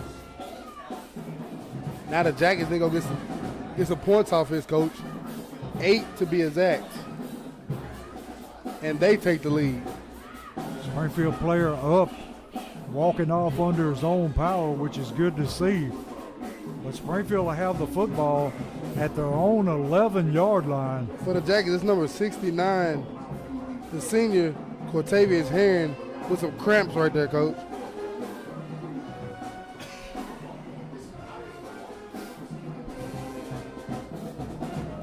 So with 11 minutes and 33 seconds left in the game, Springfield comes up with a defensive stop to get the ball back, still trailing by 2.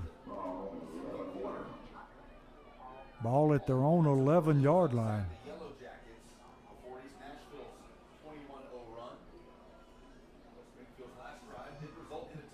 Hurst with the football, making yardage.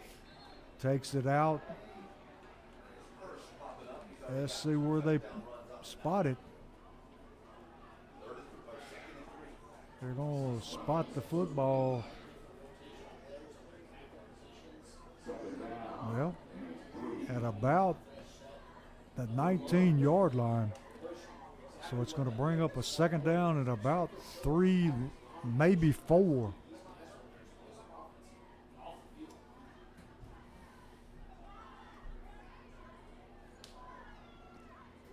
Put Woodson in motion. Woodson carries it himself for the Holman Jewelers first down. And he took quite a wallop. Yeah, did he earn that Holman Jewelers first down, Coach? He has been a bright spot tonight with his legs And now running you the got football. Cobbins down on the ground, Coach, cramping. So we'll have a break in the play, and we'll come right back as they tend to Cobbins.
Back to throw.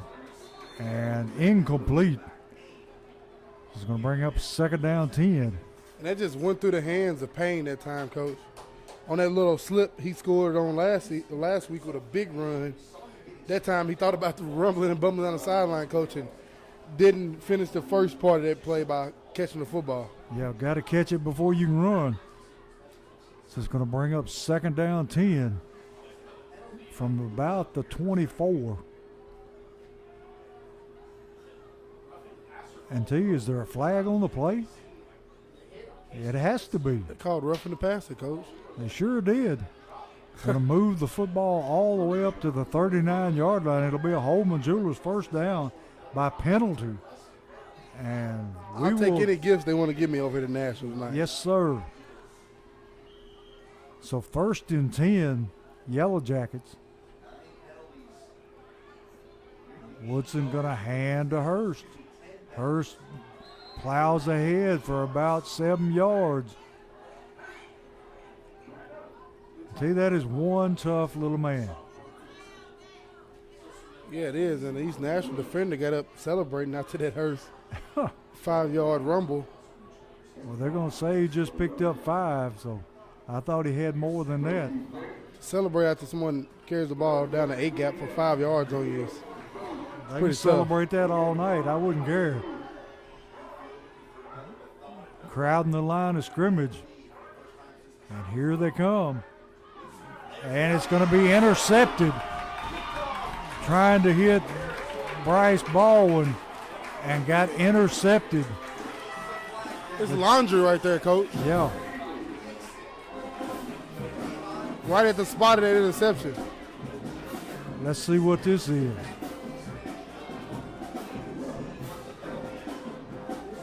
East Nashville thinks it's on Springfield.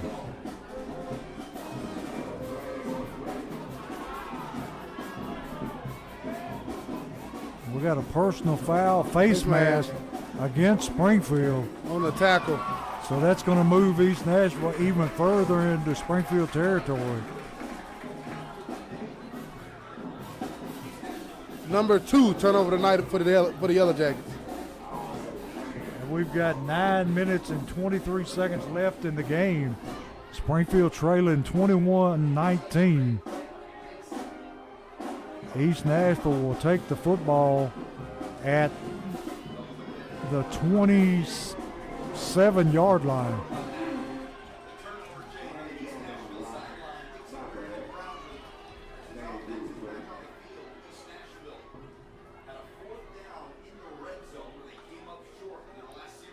Quarterback dropping to throw, looking under pressure, flushed out of the pocket, throws deep to the end zone, touchdown.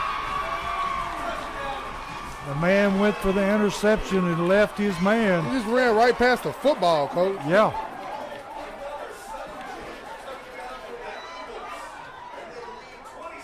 The Jackets have had trouble on the back end the last 2 weeks, Coach.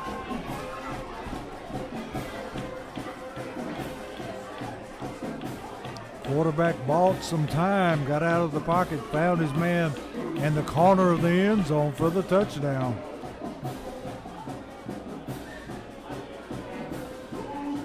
Score 27-19. On to kick the extra point, and it is up and good. So it's 28-19.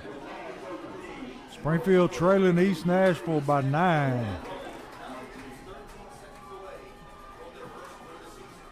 We have 9 minutes and 13 seconds left in the game.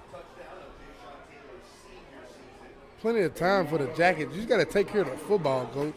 Can't have any more curlers turnovers. 2 turnovers leading to 2 touchdowns, Steve.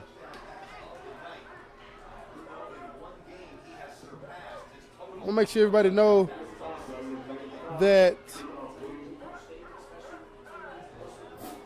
coming up, Concert on the Hill, October 11, 2025, Springfield High School presents Ryan Waters Band at the Springfield High School baseball field at 7 p.m. Tickets $20 pre-sale and $25 at the gate.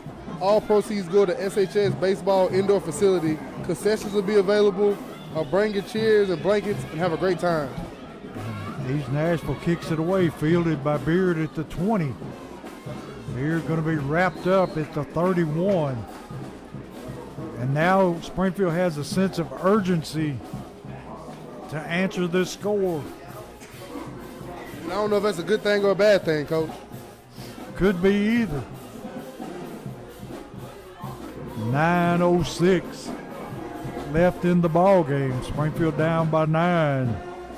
I'm kind of jealous, Coach. I tried to get a fish sandwich at halftime. It was all sold out. That fish was good. I'm Coach telling you. had a sandwich with 3 pieces of the fattest fish you've seen and fries. Yes. And Woodson running the football takes it out to the 45-yard line. And see, that has been our best option tonight when Woodson runs the football. Yeah, it has been. Straight downhill. It's going to be a Holman Jewelers first down. And we got one of the Eagles down on the field.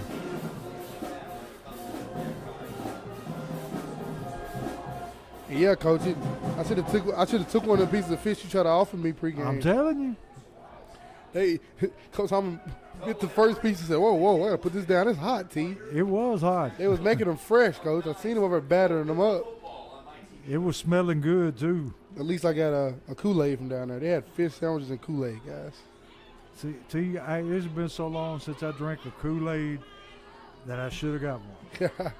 Nah, Coach, I tried that Kool-Aid and Not good? it was too good. I'm just glad I didn't have the sandwich to go with it. Oh, I've been up here napping. that black cherry Kool-Aid is the bomb. I'd have been up here napping, man. But again, concert on the hill, Springfield High School baseball field, 7 p.m., October 11, 2025.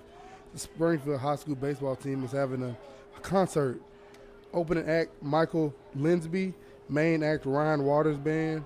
$20 pre-sale tickets if you buy from a baseball player. $25 tickets at the gate. All proceeds go to helping build the Springfield High School field house. And if you haven't been out there on the hill at Springfield in a minute, they are building a field house, Coach, that will include bathrooms, pitching lanes, I think batting lanes, and I believe a locker room for the boys. So that's what you want. The facilities are growing out there. If you haven't seen it, go check it out. And if you're a baseball alum or a baseball fan, please help the Springfield High School baseball program with this benefit concert they're having on the hill, October 11, 2025, 7 p.m. at Springfield High School baseball field. And Springfield has the football.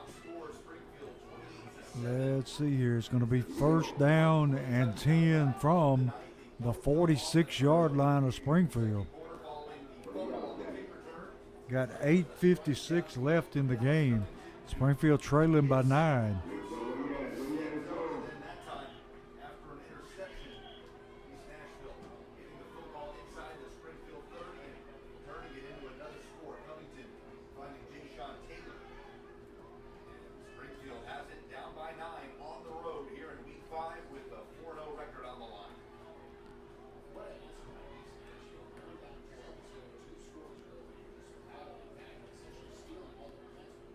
We're waiting on the TV timeout.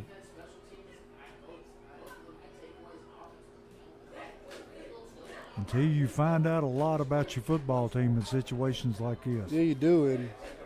And luckily for us, down 9, 8:56 left, you have a player with one of the best arms in the mid-state as your quarterback with Mr. Casey Woodson back here. He gives the football up to Hurst. Hurst picking his way, going to pick up about 5. And another good thing, too, you've got 2 or 3 Springfield backs that if they get a crack, they can take it to the house. Yes, sir, they can. From anywhere on the field. This is a game where, in my opinion, I think the Jackets might go down and get some points here. They be consistent, keep doing what they're doing, and take care of the football. And they just have to stop East Nashville to get it one more shot at it. Quarterback going to keep it himself. He picks up his first down. Still battling. And he's punching. punching at that football. Yeah, Coach. he's trying to punch the football out. And great run that time by Woodson for a Holman Jewelers first down, all the way down to about the 34-yard line. And he had that one wrapped up to you. Yeah, They wasn't getting that football. It's just my ball. You're not touching this ball. And East Nashville, don't fall asleep now. You might want to stop the Jackies because I promise when you get back on deep, they're going to try to get the points in here, Coach, quickly. Got a hand to Hurst. Hurst finding some room up the middle. Takes it down to about the 20-yard line or close. One of the Springfield linemen's helmet comes flying off. He's got to go out of the game for one play. That's junior number 77, Dakota Bedwell. Dakota Bedwell, Coach. 6'1", 322. Dakota, a gentle giant, T. So it's going to be 1st and 10 from the 21-yard line. Springfield moving the ball. Dowling in the backfield, gets the football, picking his way, gets it down to about the 14-yard line or 16-yard line. Going to be 2nd down at about 5. And T, we desperately need to score. Another Springfield lineman down, holding his shin. This time it's senior, number 54, Cooper Dawson. Hope Coop's all right. He's rolling around that ground. We'll take a break and come back.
Springfield has his 2nd down and 5.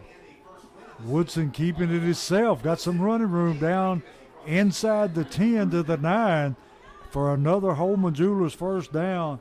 And that is a Forklift Systems red zone as well.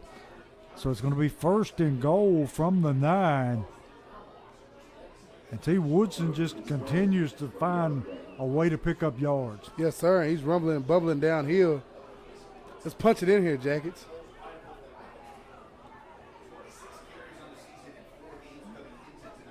And they had 12 men on the field, T. Sure did. And no flag. Oh, yeah, we got a flag in the back of the end zone. But they definitely had 12 men on the field. Dowling on the carry. Jackets need to punch this in here, Coach. Clock down to 5:55.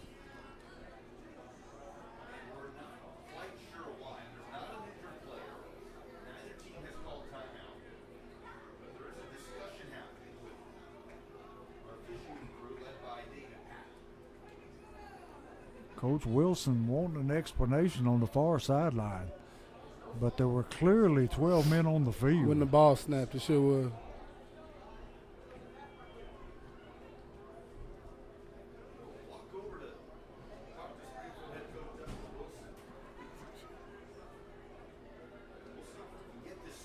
I don't understand what the question is. I don't know if he wants to accept it or decline it.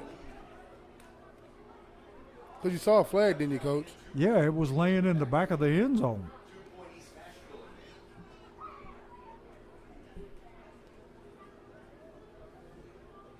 Illegal participation. Yeah. That's what we thought. 12 men on the field for East Nashville. A guy just didn't get off quick enough. And I think that'll reset the downs, if I'm not mistaken, Coach. Yeah, it does. And give you a first down. So it's 1st and goal from the 4. 5 minutes and counting.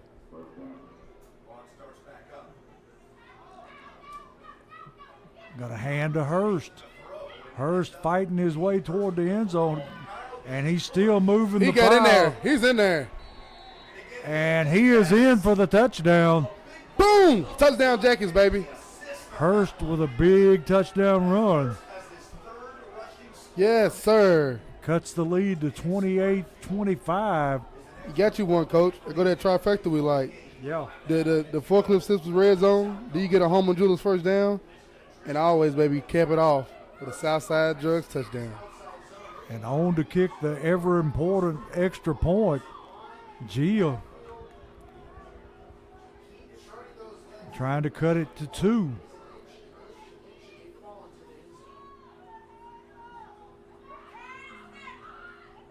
Snaps good, kicks up, and the kick is good. Yes, sir. So with 5:32 left in the game, it's 28-26 in favor of the Eagles. Let's go, let's go, let's go. So we're down to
We're back here where Springfield has cut the lead to 2. Neal on to kick it. And he's going to pooch kick it. And going to be tackled there by Baldwin. And he put it right in the right spot. And we just couldn't get there quick enough. That one was pooch perfect, Coach, because we got there right on the spot. And Bryce almost got the ball out of his hand. Big time football here for the Jackets defense. 5:28 left in the football game. Springfield down by 2, 28-26. I think it would be a fantastic time for a turnover.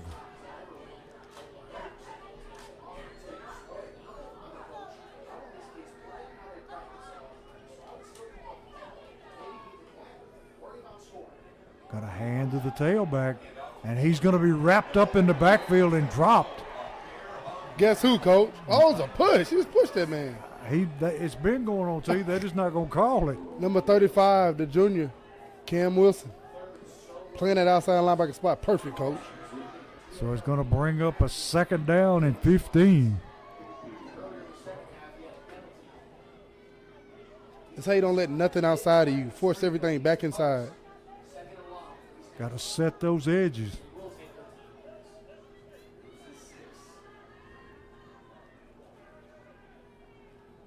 Quarterback looking to throw. Throws it over the middle. Almost intercepted that time by number 13 for Springfield. Amarian Level. Big third down here for the Jackets, Coach. Big third down. Got to get off the field and put some points on the board.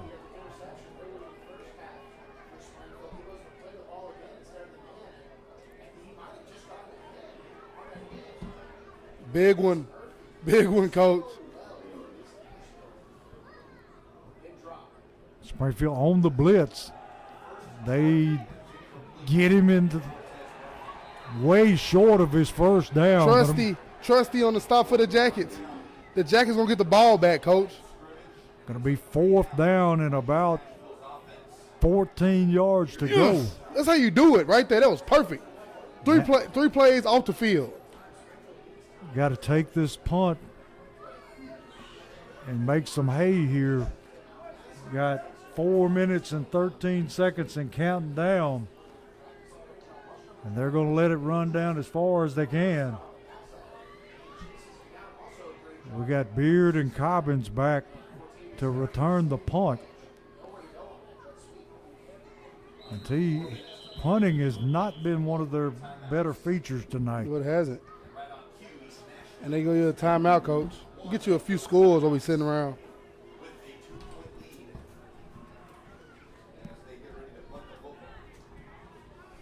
I know that East Robinson Kirkwood is one everybody got their eyes on.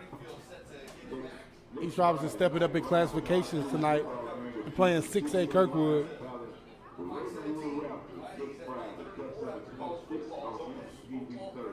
Fourth quarter, Kirkwood 17, East Robinson 14. And I'm very pleased to see East Robinson scheduling up like that, Coach, to get ready for this big region opponent they have right here in East Nashville. Not shying away from no competition. Martin Westview continues to roll. Westview 70, McNary Central 0, Munford 51, Haywood 28. NBA 13, Knoxville Catholic 10.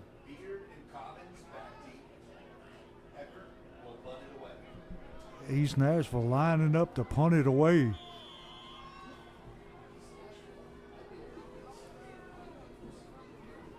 High snap and a short wobbly kick. Going to take a long bounce. Going to roll dead right at the 35-yard line. And see, one of the East Nashville players just waylays one of the Springfield players. I think Cortavius Herring tried to really sell it that time, Coach. Yeah. So Springfield got 65 yards to go to pay dirt to take the lead here with 3 minutes and 40 seconds left. This is what you lift all them weights for right here, Coach. It's what you run all them sprints for. All Springfield people know. It's what we run all them hills for right here, Coach. 3 minutes and 40 seconds left for you to go win a freaking ball game. Let's go do it, Jackets. Woodson ready for the snap. Takes the snap, hands the football off, and I think that's Hurst on the carry. Gonna pick up about 3 yards. Gonna be second down 7 from about the 37-yard line.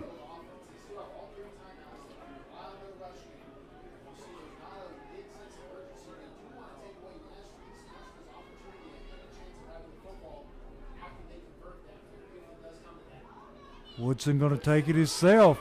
Got running room. Still on his feet. Takes it out to the 50-yard line. Baby. He sure is. Takes it to the 50-yard line where it'll be a Holman Jewelers first down. He learned his lesson early and he's hanging on to that football. And that clock is rolling, Coach. 2 minutes and 50 seconds remaining in this ball game. The Jackets with that ball touching the tip of the 50, Coach. I love it. I love it. Let's walk this thing off. Woodson going to hand to the football to Hurst. Hurst got room. Takes it down to about the 33-yard line. It's going to be another first down. Holman Jewelers first down. And that clock stops while they reset the chains. 2:28. Now they started. 2:26. Yes, sir. Yes, sir. Riding Jaden Hurst, Coach. Ride him. Going to be 1st and 10 from about the 33-yard line. Low snap, hand to Hurst. Hurst gets to the outside, and he's going to pick up about 4 yards down to about the 30-yard line. Clock now at 1:52 and still counting. And T, how long of a field goal do you think Neal can kick? We ain't trying to kick a field goal here, Coach. I don't think a field goal even is in the question. They're going to try to put this ball in the end zone. All 3 timeouts remaining for Coach Wilson, if I'm not mistaken. A minute 27 left in the game. Woodson looking to throw. Throws the screen to Hurst. Hurst making people miss. Got his first down to the 20.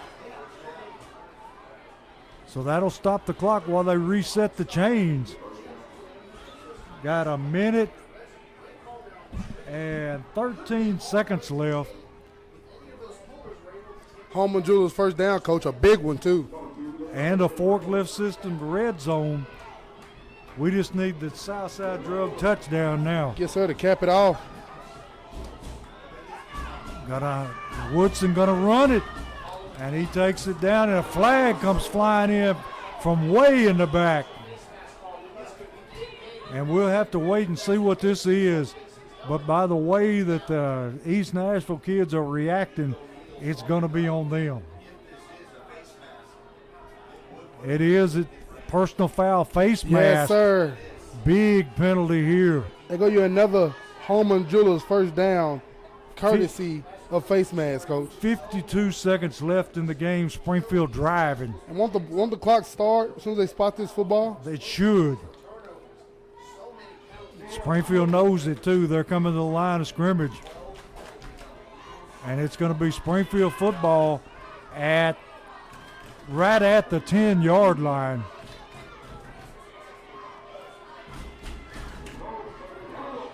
Coming down to the wire here. Woodson hands to Hurst. Hurst takes it down to about the 6-yard line. 44, 43, 42. And it's a goal-to-go situation, Coach. It's 2nd and goal with the ball on the 8-yard line for the Jackets. Clock still running.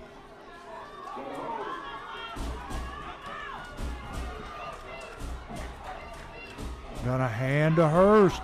Hurst trying to get slung out of bounds or slung down at about the 9-yard line. 19 seconds left in this ball game, Coach. Springfield going to take a timeout to talk it over. And see, this has been a fantastic ball game. Yes, people came to Nashville tonight for this one. You've got your money worth. And as you look over that Springfield side, everybody's on their feet, Coach. Not a person sitting down.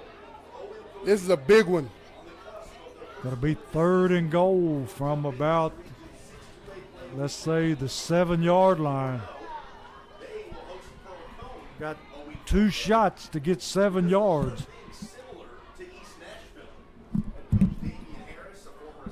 And see how many timeouts does Springfield have left?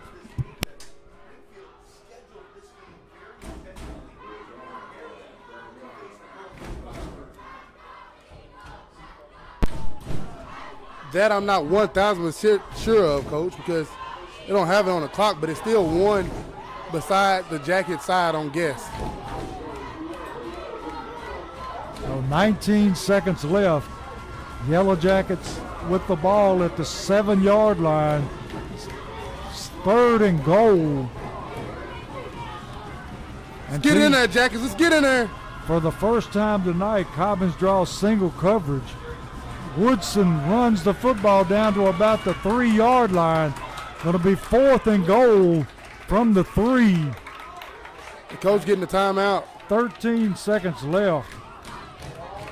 I tell you, this is a nail biter. 4th and 3.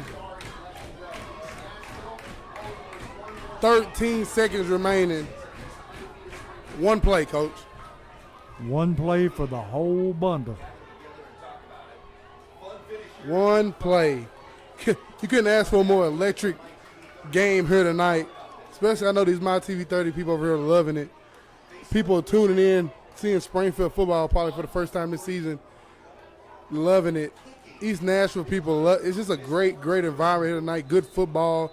It's been a fun one. And it's just so appropriate that East Nashville, so many penalties killing themselves, Springfield turnovers killing themselves, that it comes down to one play. One play. Let's go, Jackets. That's what you lift them weights for, Coach.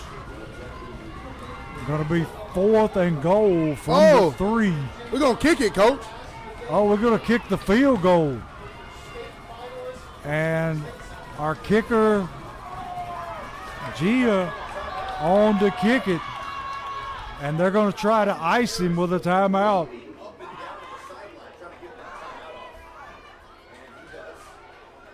So it all comes down to a kick. How appropriate. How appropriate, Coach. And see, he is 1 for 3 tonight on extra points. This is a big one. This is the biggest one of his This is career. huge. The biggest one of his young freshman career, Coach, by a long shot. A lot of faith in this young kicker.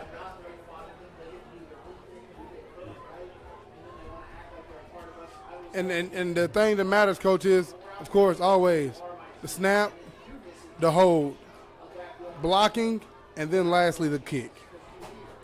We've already seen one snap go awry tonight. Yep, went through the holder's hands. Yeah. We got to get all the operations down and then get the swing of the leg. This is it right here for the Jackets.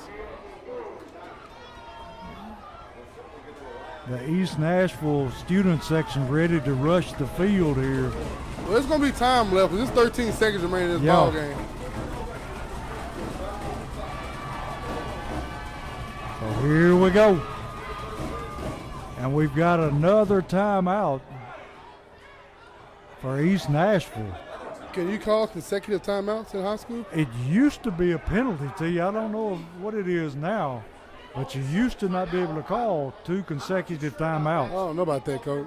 Yeah. That's crazy. I don't know. I thought that was a penalty, Coach. It used to be, definitely. I know at every other level right now it is. You can't do it in college. You can't do it in pros. Yeah. Unless they changed it, which they probably have. Hey, TSSAA, Coach. They change things weekly. Yeah.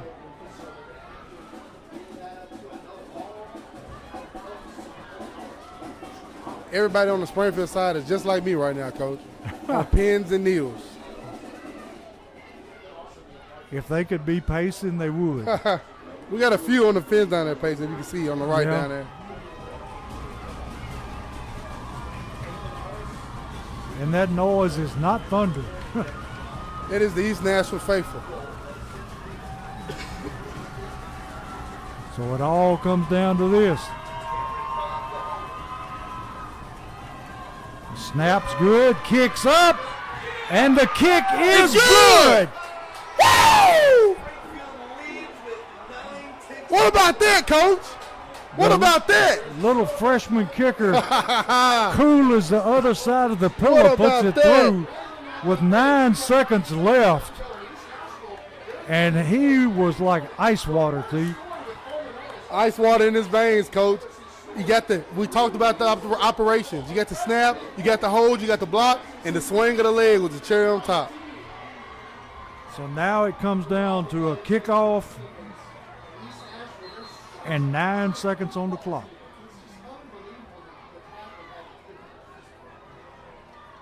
And T, you couldn't ask for a better football game. No, sir, you couldn't. People tuned in tonight for this one. Coach got a dandy. They definitely got their money's worth. We gotta finish this ball game though. Yes, we do, because this is a dangerous offense.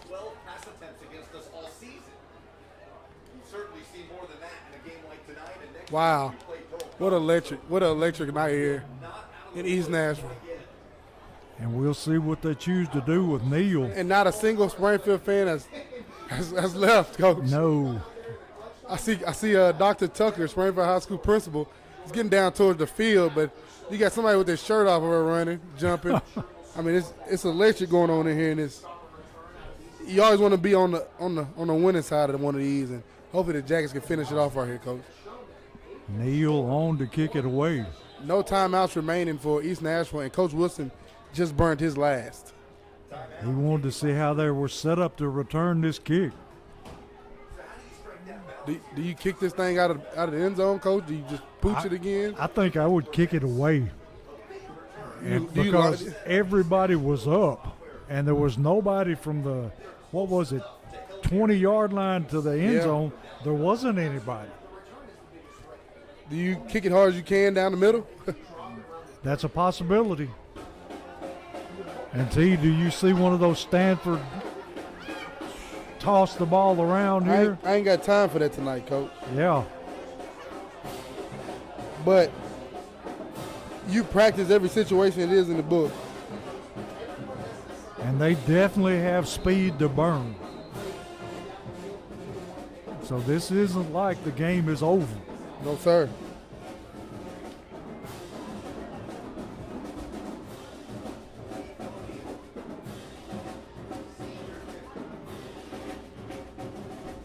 And see, still, they have nobody behind the 20-yard line. No, sir.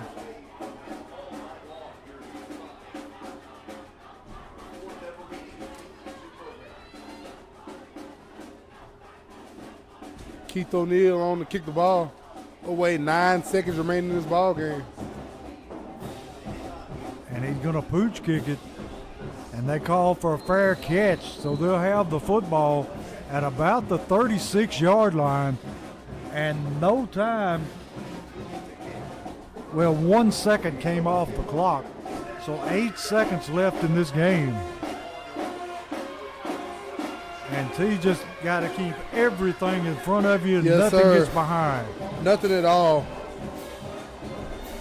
Are they going to rush forward, T? I mean, you got to. You can't get a guy time and just sit back here and just pat the ball and try to chuck one up and get a flag and get a closer situation. Because they can win with a field goal as well, Coach. Yeah. And you have to worry about this quarterback with his legs if he gets flushed out of the pocket.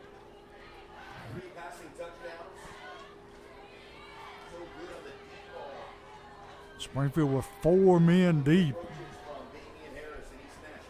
And they're deep, Coach. One of them being Cobbins. There's a bunch of jumpers back there. Looking to throw. Flushed out of the pocket. Got a holding call. He throws it short.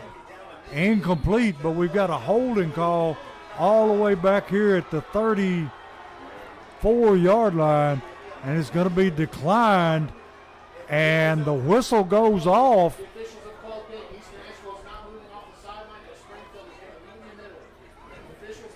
And let's see what they're holding against, and that's the ball game. That's it. So Springfield pulls it out with a little kicker, and his first name is Gio. Gio, that's what they call him, Coach. They didn't have enough time to. Coach says, we country folks. That's what he said. We take people's name and change them around. He said, we cut it up short, and they cut it to Gio. Well, he sure cut that one through the goalpost for the win. And this is about as good a high school football game as you're going to ask for. Yes, it was, Coach. And Gio, Kalmana, you pronounce that, Coach. What number is he, T? Number 16. Giovanni Kalmanaris. There it is. Save the night for the Jackets. The T, freshman, all 5'4", 113 pounds of them, Coach. And T, I know that Woodson had a great night, but you have to include him as offensive player of the game. Yes. Casey Woodson with his arm and his legs again, Coach. Like we've been seeing it brewing, him getting more and more carries, more and more opportunities with his legs, design quarterback runs. And tonight he put on display again, great running ability, great throwing, a nail biter, and the Jackets pulled a win off here in East Nashville tonight. So he is a true double threat quarterback now. Yes, sir, he is. Casey Woodson is a name everybody in the state of Tennessee better put their ears on for the foreseeable future. And T, we'll talk about what we got coming up next week. Next week, home, Pearl Cone, be in the nest. Beat me there. Don't beat me there, Coach. Beat me there. We're going to be loud. We're going to be proud. We're coming in 5-0. Welcome the Pearl Cone Firebirds into the nest, into Springfield High School at Springfield, Tennessee, 7 p.m. kickoff for really to pop off the first place in the region. And if you want a seat, you better get there early. Yes, sir, you better. So, T, I'm going to throw it back to you and let you wrap this one up. This one has been great. It's been a great ball game. Thanks to everybody who came over, traveled with us over here to East Nashville tonight. Thanks for all the people viewing, all our sponsors, all the people at Public House, BS Brew Works, Sweeties, 1015, everybody just watching this ball game. Thank y'all for tuning in to a barn burner tonight. Final from East Nashville. East Nashville Eagles 28, the Springfield Yellow Jackets 29. See y'all next week in the nest as we welcome the Pearl Cone Firebirds. As always, baby, go Jackets.